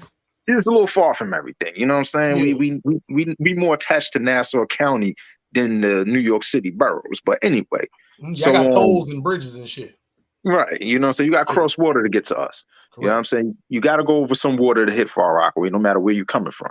So, I used to catch a little slack. People like, oh, you from Queens, there's houses, ain't no projects. I'm like, yo, bro, I don't understand, man. There's some bungalow houses out here that y'all niggas can't even walk through. You know what I'm saying? That's why I told niggas, like, niggas be thinking they Far Rockaway, they got beaches. Yo, listen, I'm going to tell y'all something right now. I would probably say besides certain parts of the Bronx, there's no other niggas that could probably live grittier than the Far Rockaway nigga. Here's why. Y'all deal with a lot of water problems down there like a motherfucker. When y'all tide go, and the only reason why I know this because when I was messing with a girl from Far Rockaway, something happened with the tide. She was at them projects the view is fucking phenomenal at night from where she was at too. You know what I'm saying? Something happened with the tide, but it fucked the whole water system and the whole building up. Nigga, you talking about nobody washing hands. The toilet got mad floating doodle balls in there because niggas can't flush the toilet. She talking about, this happened. Up. Yeah, this happened all the time. This is what you got to do. Like, they got gallons of water sitting there. They scooping the shit out, throwing the shit off the balcony shit. Yeah, I said, oh, nah. Needless to say, that was my last time over there. I haven't gonna lie. I haven't, like, she probably, besides this one girl who I knew in the trailer park, she might have lived the most grittiest of any female I ever seen in my life. Not saying you can't live nice in Far Rockaway, but we talking about late 90s when I seen it. Like, it's some niggas that live crazy over there. It's not like it's just beach living, like everybody on the beach volleyball, all kind of shit. Like, nah. Hell no. Your ass go over there thinking that shit is hell. You know what's crazy? Being in Far Rockaway kind of remind me of being in Buffalo. Y'all niggas give me really Buffalo vibes, like the way y'all act, y'all being for everything, like y'all from New York, but y'all don't act fully like the New Yorkers. Like, if you ever been to Buffalo and see how the Buffalo niggas act, y'all get the same vibe. Like, y'all low-key get money niggas, but at the same time, don't cross me because shit can go wrong. Buffalo niggas really from New Jersey. You think? Nah, Buffalo too far from Jersey. Nah, he's talking about maybe at heart. He's talking about maybe. It's a lot of places that's far from each other to where the people are very similar. True. I tell people, like in California, right? Mm-hmm. The Oakland niggas don't act nothing like LA niggas. If you in California, you know Oakland niggas don't act nothing like LA niggas. Same state, maybe 6 hours away from each other, but at all. San Diego, LA, very similar. San Francisco, Oakland, very similar. Right. Sacramento is right in the middle, and Sacramento don't act like neither one. But if it do, it acts more like the Bay Area than it do LA. So that's why I say sometimes you could be close, but then be far at the same time. Like Queens niggas and Brooklyn niggas don't act the same, I don't think. I don't think Harlem and the Bronx act the same either. You know, Queens and Brooklyn got like a I think like a cousin kind of relationship kind of thing. You know what I'm saying? Like we're not brothers, but we recognize each other. Like Brooklyn, you can catch a Queens nigga in Brooklyn, you catch a Brooklyn nigga in Queens. You know what I'm saying? Rockaway niggas don't act like Jamaica Queens niggas at all. No, they don't. Hollis niggas act more like Far Rockaway than they do Jamaica Queens. I say this, right? When I went to Hillcrest, when I transferred to Hillcrest, this is when I really started getting the nitty-gritty of Southside people. This is when I really started to learn like the real difference in the attitudes, the talk, the politics, you know what I'm saying? Southside is a whole different world compared to Far Rockaway. You know what I'm saying? You cannot compare those two. And that's one thing with Queens. Like, you know how you was mentioning, like, you know, if you live in Brooklyn, you can be a bad style nigga and you could be in Crown Heights in 1 minute and be on your way to probably East New York another minute. You know what I'm saying? Y'all all over. Most of the time in Queens, most people stick to their neighborhood. Facts. You know what I'm saying? Right. You can be the man in Far Rockaway, but you could be a nobody in Southside. And it could be vice versa. You're right. You know what I'm saying? You dead right. Because when I was living, like, I didn't go to Corona Queens too much. Right. I didn't go to like I'm trying to remember what the hell that train is. Like I wasn't on the 7 line too much. I wasn't on the N and the R too much. Yeah, Flushing and I wasn't really in those areas too much unless me and moms was shopping for like furniture and shit like that. But I do know there's a lot of shit that was still going down over there. But me living on Guard Brewer, that was my living. Guard Brewer, Baisley Boulevard, Rockaway, Sufton, maybe. So once I got to Jamaica Avenue, you maybe went up to Hillside Avenue and then drifted up and down Hillside. But other than that, though, that was pretty much it. You didn't go out those grounds. You see what I'm saying? So, you know, it's kind of weird. Like, that's why, you know, I don't know. And that's where the God body niggas was at, too. That's why it's weird, too, because you didn't have too much Queens on Queens, Jamaica on Jamaica violence going on at that time. Like it was, that shit was put to a whole, like everybody was out there getting money. Right. We were dead ass, me and my older brother would walk by like 10, 15 niggas, blood niggas, standing on the corner by the phone on Baisley. I mean, right across from on Fox, right across from fucking Baisley Projects, and niggas would do nothing. We blue flagged out, niggas would do nothing. Not that the fact that they were scared, that would have fucked the whole money up. Police over there, they can't answer the phone. Fuck these little niggas. They not worried about that. It's certain politics. Yeah, we get this money. And that's why I respected niggas, because the money was more than just that whole color shit over there. You see what I'm saying? Right. It was the old heads that was, you know, I haven't gonna lie. That nigga Supreme ran down on us. So what y'all niggas out here doing? What y'all little niggas out here doing? You know, he rap, he like, yo, what the fuck? You know what I'm saying? Nigga cool my step pops. Fuck is y'all niggas doing? You know what I'm saying? You know, it is what it is. Y'all got to be careful. So, you know, that's why I said it's a respect factor to who you know plays a part, but the money definitely comes to the situation. That's why I told niggas, man, like, I haven't gonna lie.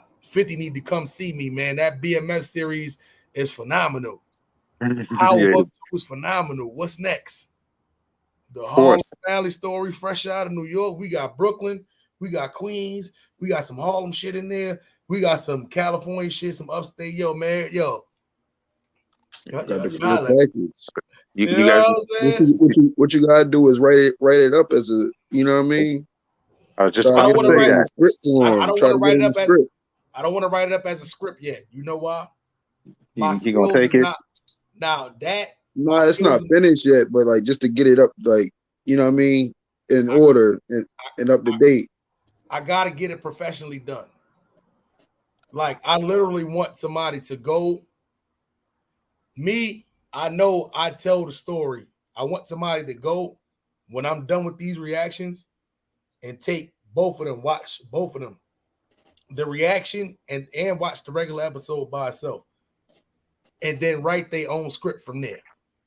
You know what I think you should do? I think like you see how some of these people, they tell these comedy skits online and they'll show a little cartoon to it. What I think you should do, right, like with one of your stories, like how you talking and narrating your story, get about like 3 or 4 actors for that maybe that 3-minute part in a story. Like when you was in California with the video games and shit like that. And you have something like some dude and his man, you know what I mean, putting the duct tape around shit, and you know what I'm saying, and acting out little scenes. That right there sparks shit. Like, oh shit, yo, we need to get behind that. Nah, you that's know smart. what I'm saying? That's smart. And that's what I've been thinking about doing. Somehow, some way, I just want to throw the visual behind this. But you know, obviously, you know, I'm not 13 years old no more, so I can't go back and just start doing. But you that's find somebody. Yeah. That's why I say I got a couple of little, you know, it's fat light-skinned kids running around everywhere. But that's a good thing. I don't want people to take that as a wrong thing. That's a good thing. You know what I'm saying? And you do something like you put yourself in a video, like let's say you was a security guard that try to that try to stop the nigga or whatever, but you be the security guard, but the little fat light-skinned kid playing you or something like that. So you know how to direct it and everything. You know what I'm saying? Like you actually in there directing this shit, so you going it the way you want it to go. You know, not like what I would have to do is too. I'm not even gonna lie. Like me being me, the age I am now, I would probably have to be one of the older big homies who I myself came to when, you know, niggas was out there hitting the work. Because I ain't even gonna lie, at that age, they was around probably a little younger than what I am now. But, you know, I would probably have to play that role. Right. But I think what you talking about is dead spot on right now, too. You see what I'm saying? And we gonna definitely, you know, because I got a lot of the stuff I need right now. Maybe I do need to just put like a little ghetto script together. Like that you said, you got damn near 30,000 subscribers. I'm pretty sure you can draw the cast out of 30,000 subscribers. Yeah. And I'm pretty sure a lot of the people that would love to just be a part of something bigger, you know what I mean? Helping you get your story out. That's why I said too, like, I'm looking at 50 and the way he got these niggas in colleges and all that. Like, it'd be easy for them to bring shit to life. You know, 13-year-old, he done did the shit with the Raising Cane and shit and all that too. So that's why I said it's like, that's my whole goal, is to get it out somewhere like that too. But I think both of y'all definitely, you know, said something very valuable as far as like start doing visual skits. It's definitely, it definitely be funny skits, and to, you know, start writing the script. You know what I'm saying? Ice Cube did the shit with Friday. Fuck it. I should be able to, you know, at least start busting some shit down and start, you know. But yeah, I definitely got to be careful. Niggas do get wind of some shit, be like, well, we already know the whole story. We don't need this nigga story. We could just, you know, go there. I'll be taking videos down like a motherfucker. Delete. Haha, bitch. Y'all niggas stuck in 10th grade. Figure it out from there, bitch. You know what I mean? But isn't there a way to like to basically cover that just in case somebody do try to take your shit and make it into a story? It is, but that like means by the rights in your shit already covered though, right? Well, it is as far as YouTube goes, and as far as other platforms go. But if some they don't have to. Oh, go ahead. Yeah, what they couldn't do is they couldn't just use the Harlem Smiley story. Reason why? Because Harlem Smiley, that shit copyrighted. Like they couldn't use that. So they would have to call the shit something different. Harlem frowning story. You know what I'm saying? Some shit like that, you know. They would have we to on use their ass. like that. Yeah. I'm still trying to sue them if they use that for sure. You know what I'm saying? We're gonna get that money. Niggas be like, damn, you a gang member, you can't sue niggas. Like, what? Nah, fuck that. I'm suing the shit out of these niggas. Well, you mean to tell me Netflix stole my shit? And nah, you crazy? Nah, I ain't even gonna lie. Netflix, Hulu, fucking Stars, HBO Max, anything but these niggas with these bullshit little mini documentaries. Like, I ain't even gonna lie. They're gonna have Michael B. Jordan playing you. I know, right? Like, nah, man, go get a fat nigga, man. I don't want no skinny niggas playing me, man. Go get a fat nigga, man. I ain't even gonna lie. Word up. And I mean, that or Orlando Brown. Who you want, man? Nah, if they did try that shit, wouldn't it be like plagiarism or some shit like that? It would. That's like even if you don't got it copywritten, like all the way, you know what I mean, trademarked all the way around type shit. Like I think plagiarism would be as if they copy the words of your book or something like that, like word for word. And word for word. Saying. Like they're gonna have to, like if they're doing your story, they're gonna have to say something that you said. You know what I mean? Did something that you did. Like it's your story. Yeah, but the only thing, that's why I said they would have to get smart and literally like just like not rename the characters kind of shit. Like they can use the story and just not use the exact words I use and not use the names. And I mean, the whole way the platform is laid out, it speaks for itself already. If somebody did wanted to turn this into a series, it's not a lot of work for the writers to be done. They can literally go watch each episode in a row and decide when they want to stop at season 1, where they want to stop at season. Like it's already, it was literally made after, I would probably say after episode 4, it was already plot and planned to have that effect to where if somebody did want to take this on, first I was thinking book, then I was thinking documentary, but books, like then like the buzz has started getting after a certain time. I'm like, we can go a little bit further than that. And I'm gonna be honest, right now, these series, these little powers and these series right now, and these specials, original specials and shit is killing it right now. The Netflix and the Hulus and shit, all that shit is killing it right now. And let's be for real, they looking for some new, fresh shit to go out there and come grab. It's just sometimes that's why you got to promote yourself and you got to get yourself out there. It's not about just sitting around and hoping the shit is going to drop from the sky. Like you got to get yourself out there. You got to get your name out there. So that's why I'm like, all right, me doing one story on this, you know, may not get the what's name. Let's talk about it a little bit more. What can we do? Let's do a reaction over. I ain't want to just re-upload the whole shit all over again. You see what I'm saying? So, you know, shit like that, man. Arthur Bird, what's the good word, man? Bird.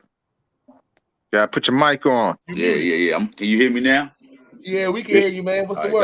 That's what's up. Salute, fellas. What's up? What's going on, brother? Man, so, you know, chilling on a Sunday. Y'all can hear me? Yeah, we hear you loud and clear. It's an echo. That's why I'm asking. Yeah. If it's an echo, you probably got your other screen open. You got to turn your TV off or something like that. Right, hold on. Look, are you on your laptop?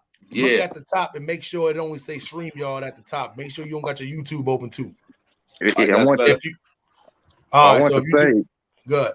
Before anything, man, try to you know, get your shit into motion, because you seen what Snowfall did with the Rick Ross story, right? Yeah, that's a fact. But you know what it is though too, is like they didn't tell that's why I try to tell people it's so important you tell your story first.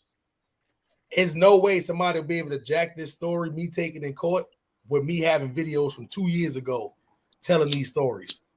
You see what I'm saying? Then on top of the protection I got from YouTube, the protection I got with Harlem Smiley being copyrighted. See what I'm saying? That's why I said, you know, it's ways where if I took this to a lawyer, they would definitely take it, and there's a big chance I could win a suit if something like this happened. But it also is a good chance that, you know, listen, I tell you one thing, I wouldn't be the nigga to sit around and do nothing. Like, that's out of the question. Just sit around and do nothing. That's totally out of the question.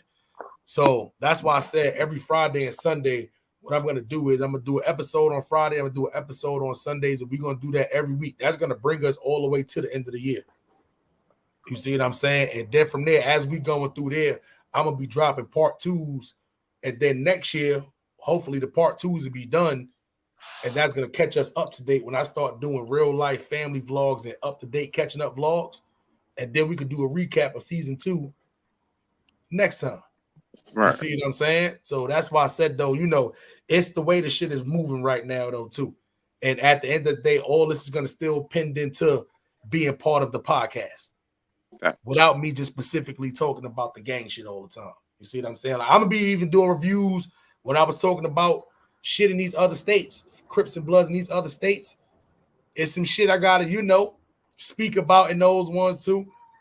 Couple of retractions. I kind of fucked up a couple of places in those videos. That's why I said the good retractions. I haven't gonna lie, son. I was saying this place was this place. Let me give y'all an example. I kept calling Macon, Georgia, Macon, Georgia. You know what I'm saying? I kept saying that shit like a motherfucker. So now that's Brooklyn shit, bro. That's all it is. I told niggas try to roast me on that shit. I called the choose a couple of times. You see what I'm saying? My first video, but I was high. You know what I'm saying? I was a little drunk. It happens, bro. You know what I'm saying? Call it how you see it. You know what I'm saying? move around with you. You know what I'm saying? Niggas like, damn, my nigga, you called us to choose. My nigga, you got mad niggas across the what's name calling us to choose. And I ain't even gonna lie, when the niggas watch that video, I be hearing other vloggers, they be calling, I'll be dying. I'll be like, damn, I know niggas watch my videos and probably think these niggas' name is the choose. Like, nah, my nigga. Like, nah, that ain't they shit. I be like, the chose, nigga. They gonna be mad. You chew, nigga, what's up? Fact, I'm at the video shoot, niggas like, yo, that video was dope, man, until you called us to choose. I said, damn, my niggas called that. You know what I'm saying? But you know, there you go. Arthur Bird, let me ask you a question, man. Why What's the up? people in here, man, you got a little spoken word, you got something for the people today on this Sunday? If not, don't worry. I know I kind of put you on the spot. I know I got something. Let me do this. Let me drop out and drop back in and see if it changed the echo. Because yeah, I definitely hear echo now when you talking. All right, go back out and come back in. Okay. Bet. Yeah, man. So, you know, we gonna definitely get this shit up and running, man. You know what I'm saying? You know, Dutchy the Great, you know what I'm saying? We definitely got some what's the name. Yo, man, what I need you to do is I'm gonna need you to send me some I'm gonna need you to send me some more shit that you got on your end. When you do some shit, I need you to send me like 3 or 4 more open verses. Then I gotta send you like 2 or 3 more open verses. The producer came up with a great idea. You know what I'm saying? He came up with a great idea. And I ain't even gonna lie. This shit has been killing it. You see motherfucking Styles P and Havoc from Mobb Deep got an album out. Oh yeah. What you think about that album? I hear it. I heard like 4. I hear the whole thing. I heard like 4 joints off of it. All right. I mean, hey, listen, man. I love both of those artists. Love them both. It gotta be a but, right? You know what I'm saying? Now, let me tell you, man. The album is good. It's not a bad album. It's not a bad album. It's not a bad album. But you're so used to hearing Havoc with Prodigy. You know what I'm saying? And if anybody was gonna be, you know, rapping with Styles, it'd normally be Jada. You know, it's they're both rapping good. You know what I'm saying? But it's like I don't know if you feel the chemistry. I don't know what it is. They both doing their thing, but you can definitely tell they was not in the studio together. Mm-hmm. You know what I'm saying? And you know, it's one of those albums for me that I'm gonna listen to like 3 or 4 times, pick my favorite song and put it on my favorite playlist. That type of shit. Dutchy, you know what's the problem? They both rap. They both like. It's a couple of things. None of their songs is concept songs, really. Whoever did the hook in a verse sent it, the other person just added a regular verse right into it. They didn't just write some shit. When you send me a verse, I send you a verse. I usually write off of the concept of what you going off of. Right. You don't just add a verse you got in there. I feel like what Styles P did, because Havoc is the producer. I feel like Havoc made a beat. Havoc put a verse on there, sent it over to Styles P, and Styles P was like, fuck it, I got a verse for this, and just threw a verse on there. Right. That don't work nowadays. If you a boom bap rapper, you gotta have concept, upbeat to your shit. What Pat Pooh's doing right now, after all these years, he's finally figured it out. That remix that he got out right now, the original shit that he got out with Lil Wayne, it's a concept song. That's why he was able to get away with a song that got 4 or 5 verses on it. Okay. It's upbeat. It's a concept song. Concept songs is it right now. It's not like the beat is hot. Fuck it. He talking about fucking bitches, but he talking about spinning blocks and shooting niggas on his verse. Yeah. What? And then the hook is talking about buying houses and cars. What? Right. It's just something. Yeah, what's going on in here? Something was a little off. So, do you think that the energy on a song will be different if the rappers was in the studio together versus me sending you a verse? Yeah. it's definitely me personally. I'm always a fan of being in the studio with that person directly. Right. It's easy for y'all to just bounce back and forth over concepts, pause, and all that, and brainstorm while y'all actually in the studio together. I may hear something, a line that Dutchy may say that, oh shit, that may be a crazy verse, that may be a crazy hook. Hold on, but just switch the word into this real quick. So when you finish off like that, I'm gonna throw that on as the hook. To where now, if we not in the studio together, I don't want to call him and be like, yo, Dutchy, go back to the studio and change this one line for me. Like, that shit is annoying as fuck. I'm not going back and doing that shit neither. You got to just deal with the one line or work around it kind of shit, my nigga. You know what I'm saying? So it's always better to be in the studio. But nowadays, if you want to get work done and you want to get a lot of work done, because these young kids is out here working. These motherfuckers got 70, 80 songs like unreleased, and I'm not trying to do that because a lot of them shits probably suck. You don't want to be in the studio making 15, 20 songs and only 2 of them shits is good. Right. Like, for what? Like, you could have went to the store and made 2 or 3 good songs and saved your money, saved everybody some time, and been good. So you got to still keep up with the Joneses, though. You can't just be sitting like right now. I probably got like 11 or 12 unreleased songs right now. Right. But that's only because I'm not trying to rush this next shit. You see what I'm saying? I'm trying to have like 3 projects done by maybe this year into the next year. You see what I'm saying? And there's some bangers we sitting on right now. I'm not even gonna lie. It's a few good ones out there we sitting on right now. All right. You know what I'm saying? That's why I said Dutchy sent me some shit because the producer gave me a dope idea. You know what I'm saying? He trying to do something. You know, I ain't even gonna lie. He on his whatever mixtape motherfucker right now is trying to bring DJs back to life. That's what Tuck Beats is trying to do right now. He's trying to bring the DJ mixtape era back to life. When a DJ reaches out to a couple of different artists, he gives them the beats, he drops the shit, everybody eats. But after he heard that, then he went back. He was like, oh shit, this is a kid that's on this one too, and this is a kid that's on this one too. And he's like, yo, y'all kind of got a little element with y'all. You know what I'm saying? I said, yeah, nigga, I've been recognized this already. You know what I'm saying? So his production mind, you know, he trying to do a little something. I said, all right, we'll see how I go. Numbers talk. You know what I'm saying? Right. Bird, can you hit me twice or you hit me nice? Nah. Oh, you mute. Oh, maybe you're not muted. I can't even hear you. Y'all can hear Arthur Bird? Nah, I can't hear him. I can't hear you, Arthur Bird. You're not muted though.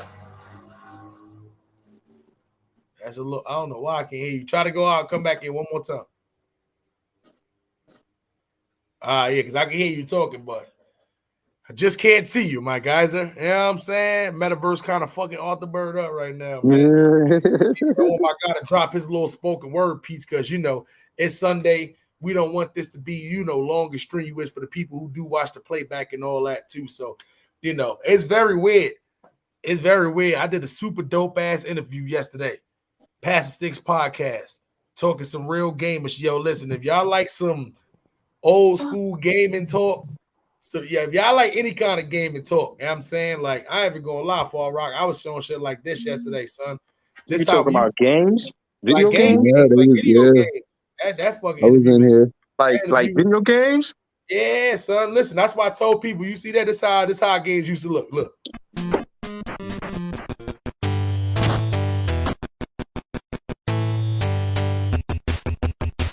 Mania. Yeah, that's how shit used to look. Yo, some of the best music we heard. That's a fact. Yeah. That shit was futuristic right there, man. But you talk some positive shit and do some positive shit. It's amazing. People on YouTube don't want to tune in. You talk about any kind of negative, any kind of niggas it's just amazing. As soon as we start talking negative shit, niggas like, they finished talking about the gang shit. I remember Yeah. I remember when you had that live about the rules or something like that at the games in Brooklyn. It was like over like 100 people up in that 100-some motherfucker. people on that one. That was ridiculous. I couldn't believe it, son. 100-something. I still ate that shit early. You know what I'm saying? Fuck that shit. I still ate There that was shit mad early. people coming in through there. You know what I'm saying? Yeah. I couldn't believe that shit, son. It's just like you told any kind, and this is why I don't want people just to be tuning into my shit the whole time. Because at the end of the day, you know, they know my whole answer to this shit is for kids to not join gangs. Right. There was no good that came out of the shit. Zero amount of good that come out of the shit. When your ass is locked up, guess who ain't there sending you packages and all that shit like you really think gonna happen? Right. The gang. They ain't there. Your close ones gonna be there. Your friends, your real niggas. Which could also he might be from the set. What you talking about? The whole set coming up there, bringing you packages, sending you like that don't exist. That don't happen. You know how many gang members I take care of in jail, bro? Do you know what I'm saying? Fact. That shit don't exist. And I'd be like, yo, what's up with your gang, nigga? Like, why they not looking out? You're supposed to be, you know what I mean, living like a kingpin in here. If anything, you put in that work in the streets. You know what I'm saying? Where they at? That's a fact. I got niggas now. They see this YouTube shit. They think I'm out here. I ain't gonna lie. Like, you know me, I don't think of myself nowhere near far a piece of a celebrity. YouTubers, if anything, is Z-list celebrities. Z-list. Z-list? You know what I'm saying? Z-list celebrities at best. You see what I'm saying? Niggas be hitting me up like I'm out here just making millions upon millions. Yo, big homie, I'm locked down, right? Like, nah, my nigga, this ain't that kind of party. Because when I was locked up, you know who was sending me money? My moms, my pops, my baby moms, and not a soul, not a nan nutter after that. You know what I'm saying? Not a nan nutter after that.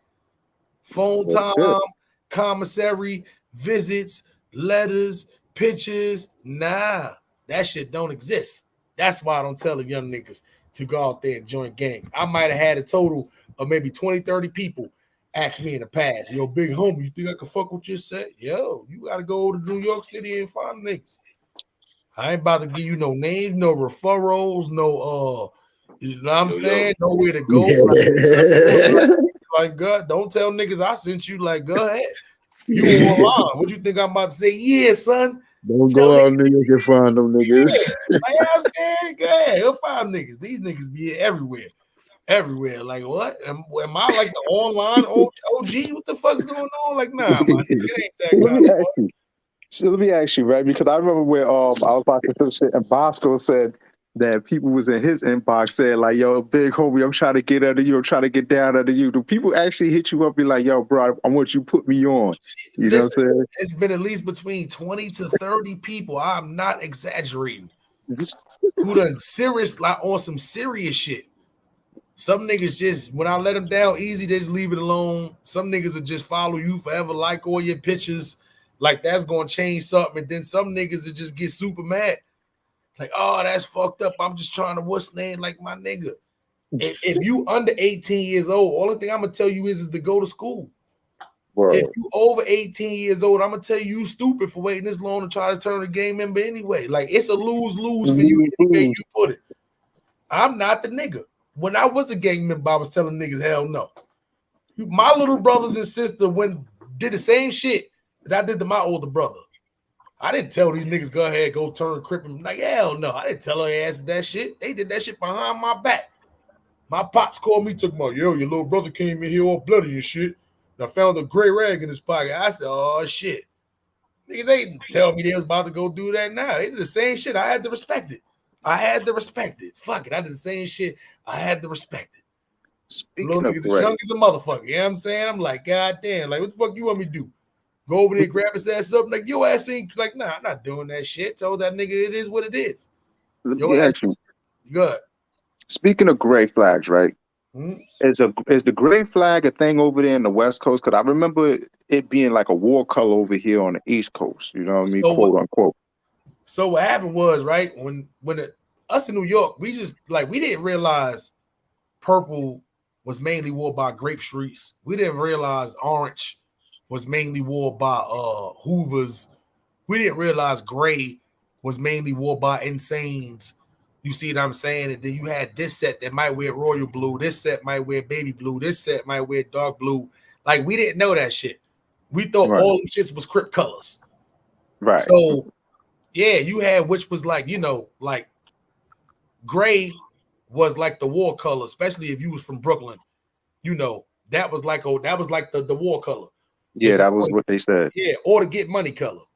Like, it was like everything meant something. Everything meant something. So if you see a Crip just walking around with that gray flag, 9 times out of 10, you know, that was for other Crips to know, like, all right, he about to go on a mission kind of shit, or he out here getting money kind of shit for specific reasons. If you running around out there doing dumb shit right now, he may not be the nigga to go just, you know, run down on the X. You know what I'm saying? So it all it all meant something. That's why you wasn't supposed to just rock the gray flag because you had it on you, like, you know, like, obviously that's what it turned into. Niggas started doing that, just rocking it just to rock it. But at the end of the day, like, it was one point in time to where if you had that gray flag on, like, you was on a mission somewhere. You know what I'm saying? Right. But out here, only insanes for the most part, you know, not only insanes, but insanes is the biggest color gray. Okay, because they wear Raiders gear, right? Yeah, correct. You know what I'm saying? So to where in San Diego, it's actually a blood set that wear gray. You see what I'm saying? So, you know, it's kind of, and it's a Mexican gang in LA that wear gray. So, you know, I learned that the hard way when I came out here and shit. Not the hard way, ain't nothing happened, but I'm saying one of the blood niggas, one of my man Lonnie Earl actually told me that shit. Because, you know, me being a young New York nigga out here running around, you know what I'm saying? Right after we got into the shit with the niggas, I ain't gonna lie. When I first came out here, I thought everything we was doing in New York, these niggas was doing out here in Cali. I ain't gonna lie. When I found out niggas was doing none of the such, that shit was like, what? Like, that shit blew my mind, son. Niggas, they don't wear beads, right? No beads, no 6-point stars, no gray flags, nothing, my nigga. Like it was like 10% of the shit matched up. The sea walk wasn't the same, like nothing matched up. I couldn't believe it. I felt bamboozled. I got back to New York. I'm sitting like, yo, what the fuck going on out here, son? Son. I'm telling all my blood cousins, all that shit y'all doing is wrong. Everything y'all doing is wrong. From the sets, ain't no GKB. Guess what I found out though is a GKC. Ain't no 9-trade gangster. Guess what I found out? It's an 8-trade gangster though. Right. This Crips. I said, ain't no gangster killer bloods out there. I said, they got an SMC out there, not no sex, money, murders. I said, what? I said, the treetop niggas in the skyline niggas do not wear red flags on the left side. I said, everything, ain't no 5-point star, none of that shit. I said, everything y'all doing is wrong. I went to the niggas like, yo, what the fuck going on out here, son? And niggas almost got me killed. None of these codes don't apply. They don't know what's under the bed, what's behind the moon. None of that shit. They don't know none of that shit. None of that shit they don't know. That niggas almost got me killed, my nigga. I was out there, bitch. What? All they know is blocks. You know, C40, though, none of that shit. None of that shit. No C40 cars. They don't know what C6 is. None of that shit. Ain't no blocks. What blocks they from? They know the what? All Crips don't throw it up with all Crips. You know what I'm saying? They don't know the universal handshake. They don't know none of the shit.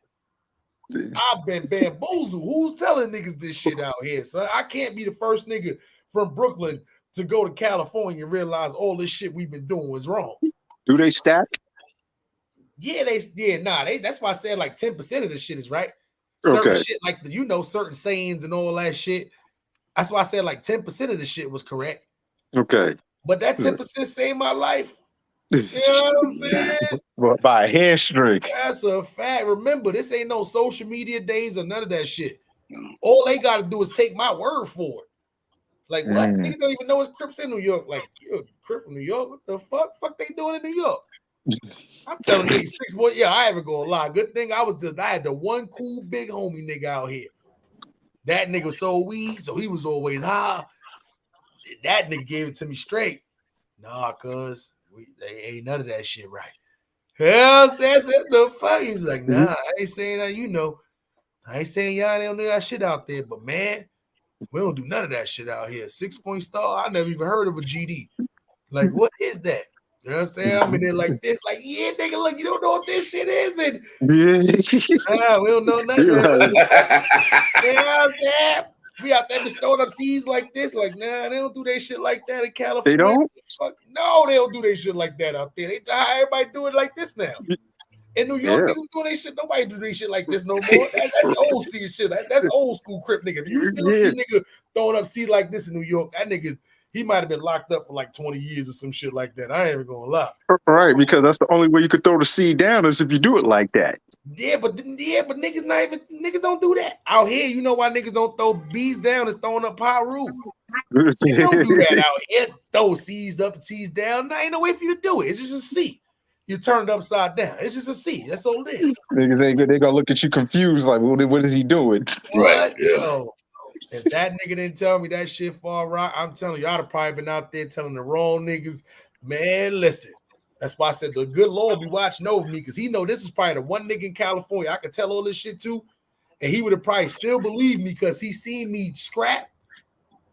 But if somebody told me this shit and I was from California, I'd have been like, man, nah, you gotta get this nigga the fuck out of here. Like, what the fuck are they doing in New York? Like, what? I got back to New York, yo, I ain't even gonna lie, son. That was like, I want to go on the news and just tell niggas, like, we've been lied to. You know what I'm saying? Like, but, you know, slowly but surely, as I went to California to live after that, got back to New York, shit was like almost like California out there again. Because you know me, I'd have been in California for a couple of years. You know what I'm saying? I get back out there. Oh, all right, cool. Blood niggas back to wearing red flags on the right side.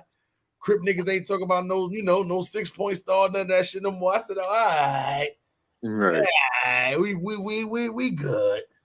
You know what I'm saying? But boy, I got back though. Niggas was trying to set me up for the kill. I was like, there's no way it's like two sets telling me all the same shit, and ain't none of that shit right. You know what I'm saying? But I can say this though. The good thing is that they don't take on the politics from the West Coast on the East Coast, because most of Crips on this side get along. You know what I'm saying? Like, I don't really hear too many sets beefing with each other unless it's some personal shit. You feel me? Yeah, so, New York. That's the best thing that New York did was not take on California's beef as far as the Crips versus the Crips, in because shit would have been crazy. That was the only reason why the Crips is big in numbers the way they are right now. It's because of the unity shit. Without that unity back in the 90s and early 2000s, the numbers would have never skyrocketed what it is right now. You know what I'm saying? So what do you think? Do you think like rap music may have something to do with that too? Because I'm not gonna lie, the numbers outburst out of nowhere, bro. Like, you know what I'm saying? I think it's a lot of it's listen, let's be for real. You already know when the majority comes somewhere, it's a lot of niggas when this rap shit happened. Niggas ain't get squared. Niggas just picked up flags and just like, I hear echo now. That ain't me. Hit me real quick. Let me make sure that ain't you. Yeah, it's a lot of people who could have just picked up they could have just picked up flags and just fuck it. I hang out with this nigga. These niggas saying they Crips, so I'ma just that happens a lot. Ease their way in, you know what I'm saying? Infiltrates. That's a fact. That happens a lot to where when we was younger, that was unknown on that side. Like, you would catch that happen a lot of times on the blood side because it was the majority. This nigga been outside. He live in the same projects. He hanging with bloods all day. These niggas be blood. Next thing you know, it just started off as him just doing a handshake with these niggas playing around. Next thing you know, he rocking red flags. Next thing you know, he's been around niggas for so long. You know, he done learned the codes and you know what I'm saying? Like shit like that. So, which I seen that happen a lot. You know what I'm saying? So, I don't know. I don't know. At the end of the day, I think that's a lot of what's going on now because of this whole woo shit and the drill music. And, you know, I ain't even gonna lie. I think that's happening a lot. Yeah, because I asked because I remember when Dipset, when they was out back in the days from like that 2002 to 2005 era, you know what I'm saying? And you remember how a lot of niggas was rocking the bandanas, niggas was blood that you never thought was blood before, you know what I'm saying? And a lot of people was coming out when that was happening. So now I'm seeing like, especially a lot of West Coast rappers, they putting on, especially like Dave East. I ain't gonna lie, he made it look cool to be a Crip in New York. You know what I'm saying? Like he definitely put on, because he's the one that showed like, nah, I'm over here and I'm over there. That's that's why I try to tell people too. This is why when Phase on Love try to go at the nigga again on that platform, Big U cut the nigga right off and corrected the nigga and told that nigga like, nah, Dave East is running the real ones. I try to tell niggas it's not easy, even now in 2022. It's not easy for you as a New York Crip to just come over here and then be accepted. You see what I'm saying? Fuck fitting in, fuck respected, because that's gonna come with time. But for you just to be accepted, period, that's a hard thing. That's a hard thing to do. You see what I'm saying? And they don't care sometimes how much money you got. People think you can just go to the set. Oh shit, let me toss niggas some money around, and that's like, nah. Sometimes niggas give 2 fucks about that money. Niggas would rather have their loyalty and they have their dignity and stand on that corner dead ass broke, just to not say that they sold to a celebrity.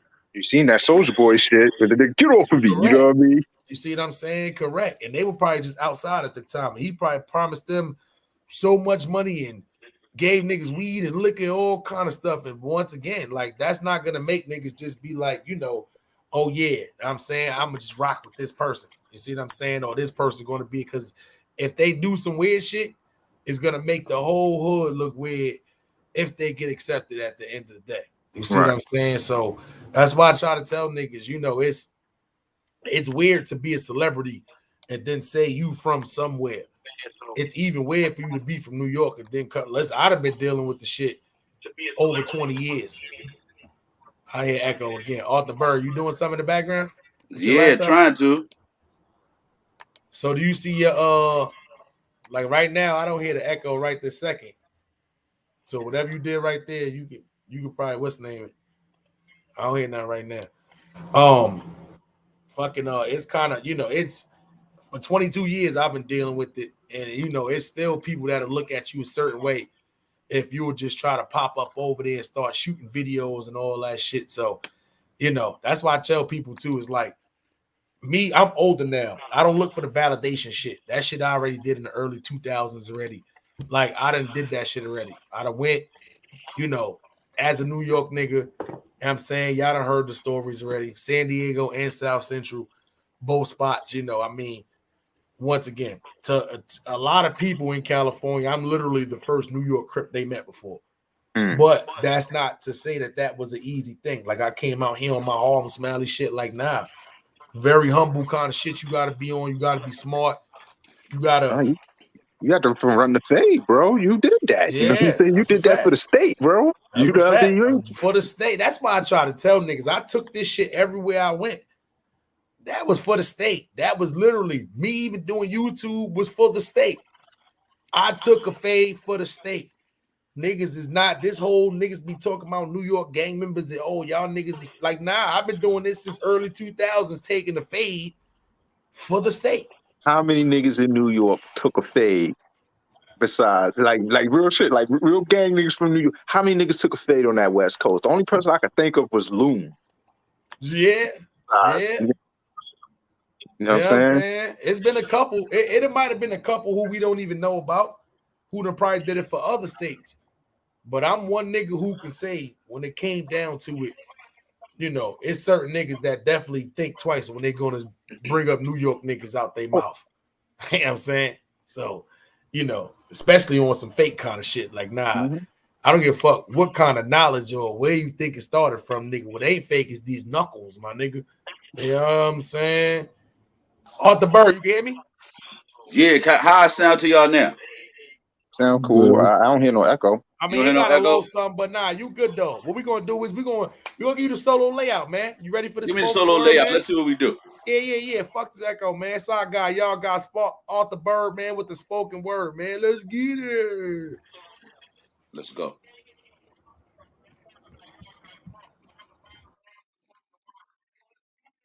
Here we go. Sunday night flow. You know, we listened to the Tales from a Harlem Crip. You know what I'm saying? Harlem Smiley giving a recap. And so we're going to do it like this. Yesterday is gone. See, yesterday is gone, and you might run out of tomorrow before it comes. Focus on the present. It's the gift we should all uplift. See, what you do today could bring you a brighter tomorrow. Too often we hold on to the sorrow that places a cloud over the sunshine for tomorrow. Who you choose to follow determines whether your soul will be hollow.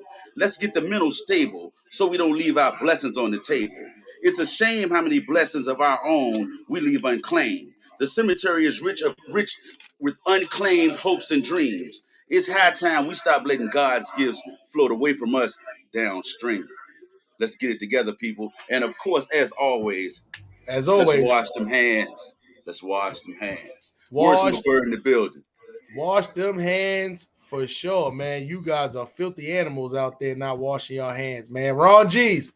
I'm gonna just say amen. Salute. You know, what's going on? Chilling, man. What's good, Ron? Ron, what's going on, everybody? What's going on, man? How y'all Sunday night going?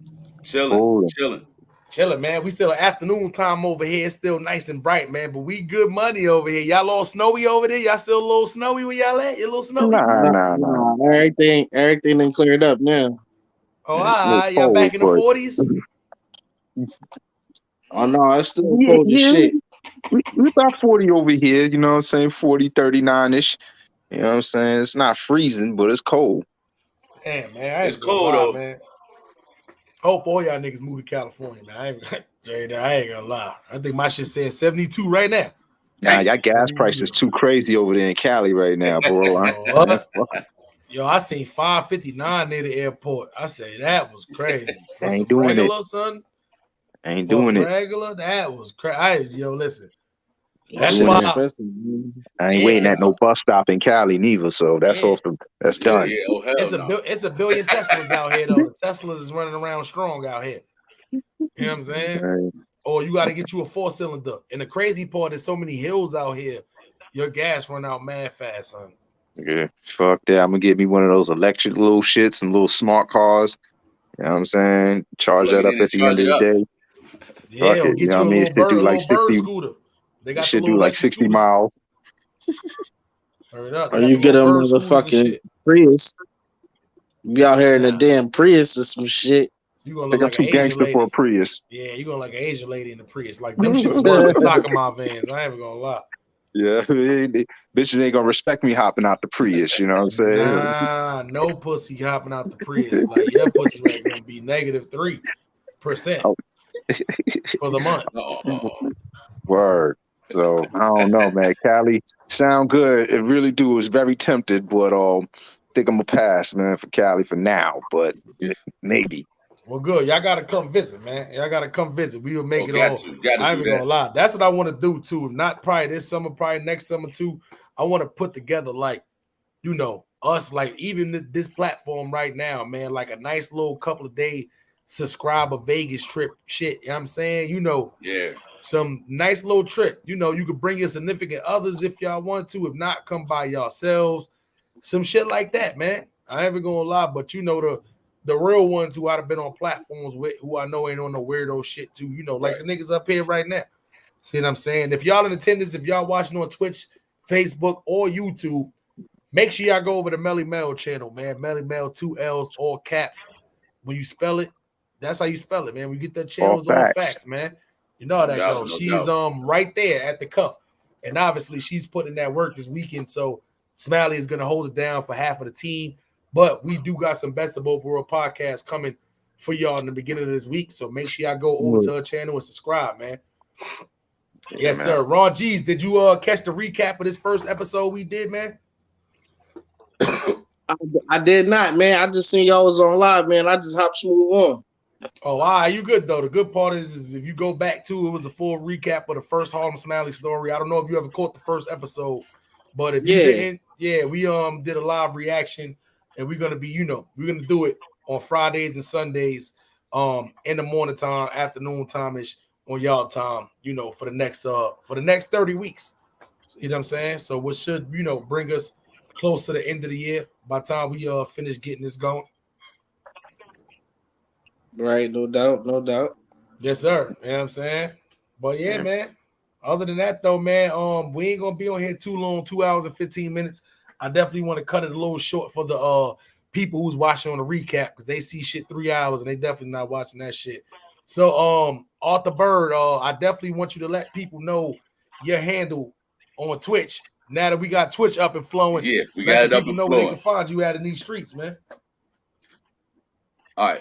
So this is how you can find me on Twitch. You can find me at it's www.twitch.tv/awbird. Yep. So go to AW Bird, man. Go on Twitch, AW Bird, man. Yeah, that's how you find them on Twitch. Twitch.com/AW Bird, man. You can find my guy. He gonna have some spoken word uploaded. Oh, check it out. We gonna be launching from here on out on Fridays right now. Early on, we're gonna be giving you the Friday morning buzz, the inspiration to set the weekend off.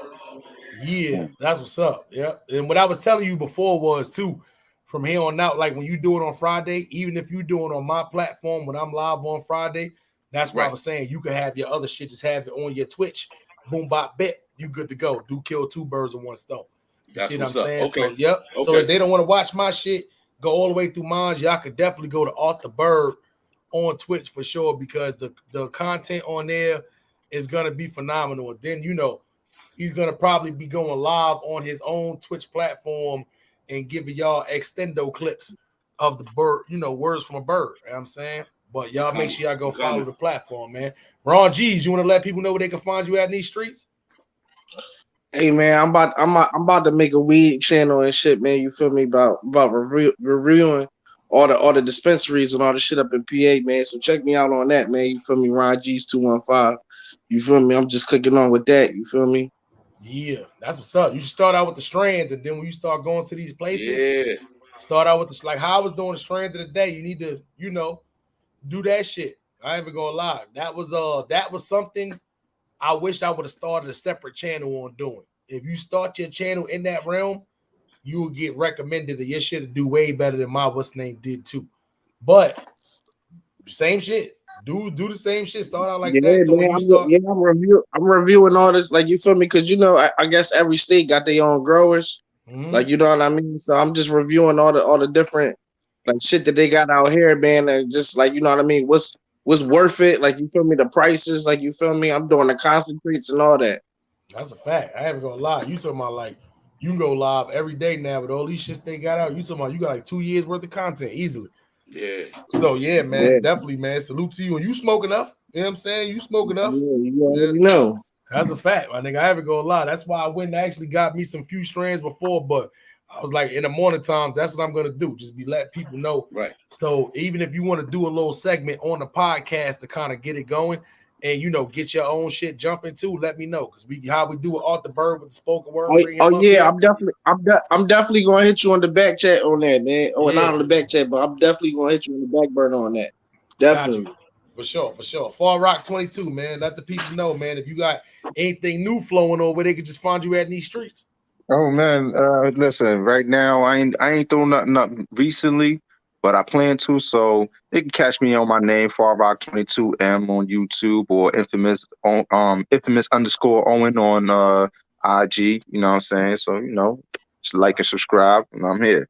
That's a fact, man. Dutchy the Great. Last but not least, man. Let the people know where they can find you at in these streets, man. Give your music. Let the people know where they can find the music at, man. Salute the KB. Salute the Dutch. Salute to the whole Goonies, man. You know what I'm saying? You know how that go. Let the people. Oh, excuse me. I said Kareem and Dutch. Flash, I mean. But good. Shit. We about to drop soon. We got a whole bunch of music just like powered up. We just storing it up, you feel me? And, but right here, you feel me? Just search that on YouTube, and I'm gonna pop up. All my music gonna pop up. That's a fact, man. That's what it is.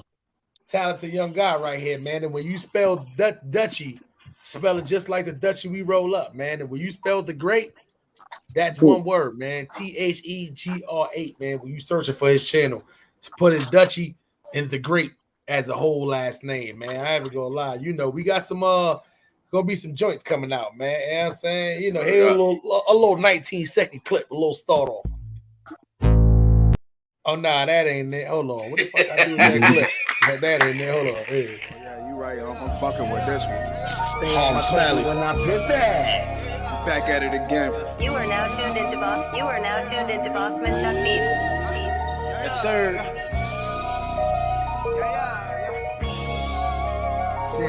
Y'all know what time it is, man. Work time.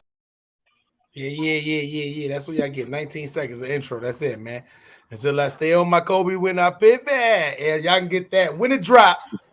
When it drops. I ain't even gonna lie. That one, that might be one right there. That might be one of the ones, man. Y'all might see Dutchy in a whole new atmosphere. But nah, hard work pays off. I ain't even gonna lie. I feel like this next 2 years is gonna be phenomenal for everybody who got any kind of talent that definitely, translate to the online shit, like Arthur Bird with the spoken word, Dutchy with the rapping shit, me and Melly Mel with the podcast and shit, Ron G's with the weed strands, Fall Rock is definitely about to get his channels up and flowing. So, yeah, man, ain't no telling when you're going to see all these people who be on these platforms in the next 2 years, because I can tell you, my goal is to just get to this bread and help everybody else get to this bread. You know what I'm saying? I'm definitely not one of them, silent niggas to be like, nah, I done got this money. Fuck that. I ain't telling Fall Rock out of it. You know what I'm saying? Nah, if I go, you're going to see a lot of these other guys, if they also choose, you know what I'm saying? Go with me. You know what I'm saying? So at the end of the day, salute to all of my guys up here, man. I appreciate y'all for always tapping in. Yeah, man. Listen, it's always good to have loyal supporters, not just the one that's, just here for when we talking about specific shit. I appreciate y'all because regardless of what kind of content we doing, y'all ones are definitely that's always here, man. Always in attendance, man. Yo, definitely.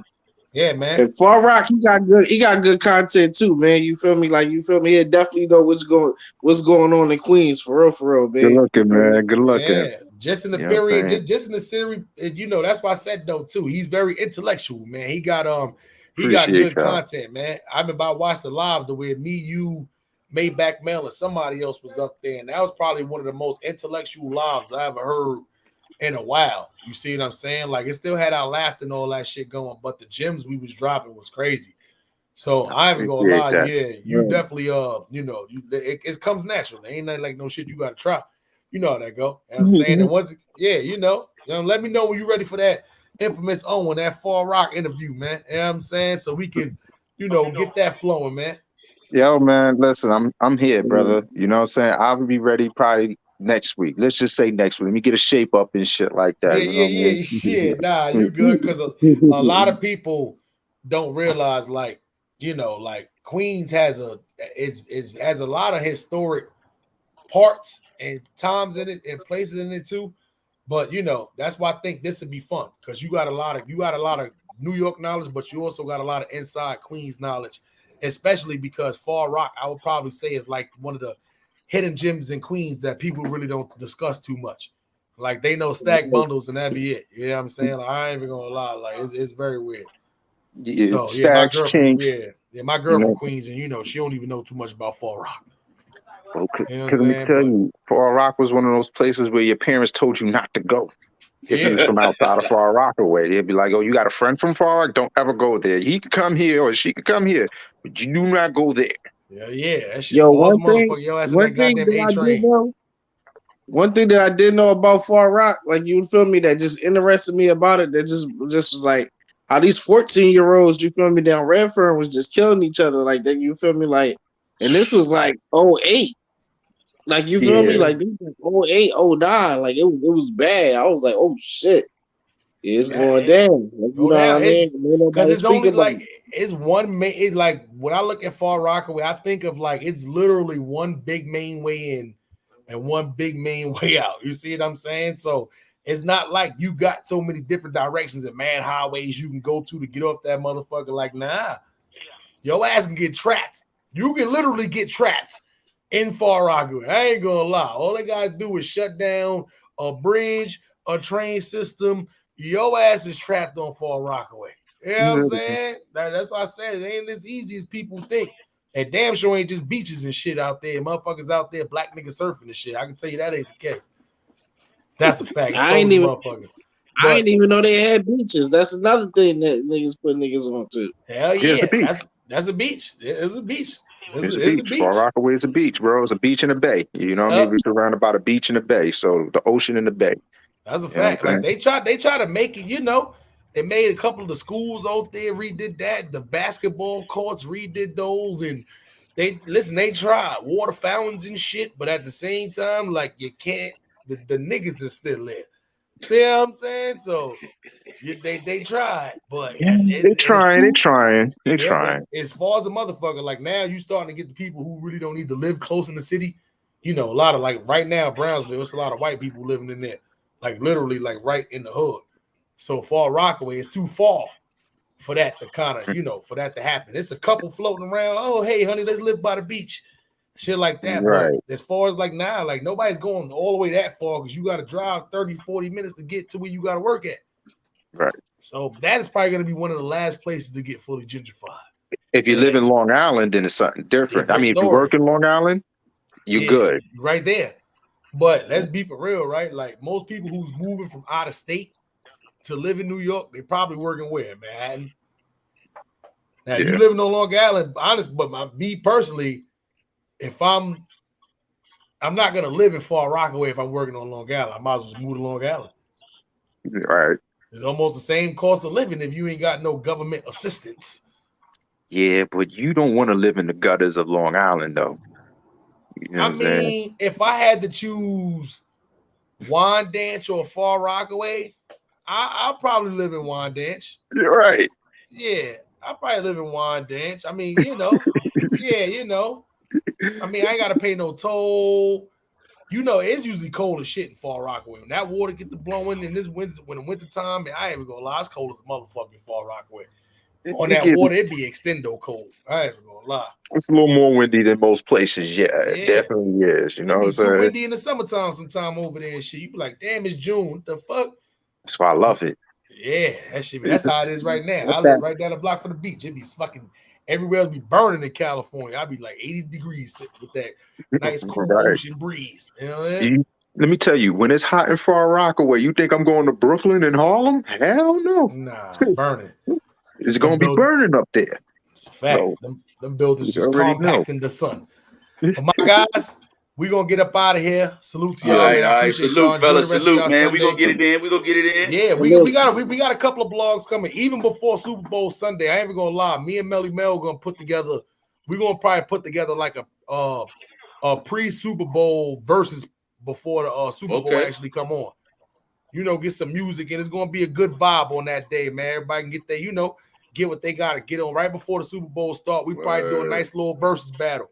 You know, we thinking maybe something like Eminem versus Busta Rhymes. There's a lot of people talking about that. So, you know, we'll give y'all some more details coming up, but we definitely got some more vlogs and shit coming this week too. So, y'all just make sure y'all tune in. All right. But other than that, though, enjoy the rest of y'all Sunday. Ain't no football on today, man. I don't know what y'all gonna do. Y'all gonna just smoke weed and drink. Yo, watch college basketball, man. Go take a picture or something. I ain't even gonna lie. I might get on my Hulu shit. You know what I'm saying? I ain't even gonna lie. College basketball. Yo, don't sleep on the college basketball, man. Nah, they go crazy in college basketball. They go hard. They got some. And it's about to be March. I'm trying to tell you, man. Tune in. I've been trying this shit, but even the NBA ain't really been. All of the teams that's supposed to do good has been ass. So and then you got the other. That's why I'm telling niggas to tune. That's why I'm telling niggas to tune into the motherfucking college shit now. That's the only shit that's really competitive. They got a point to prove. That's why.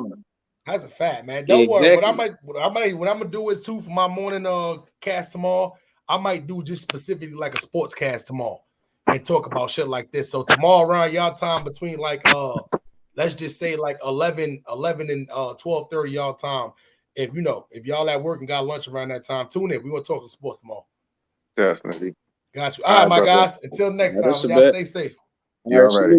Later. Salute, y'all. Yes, sir.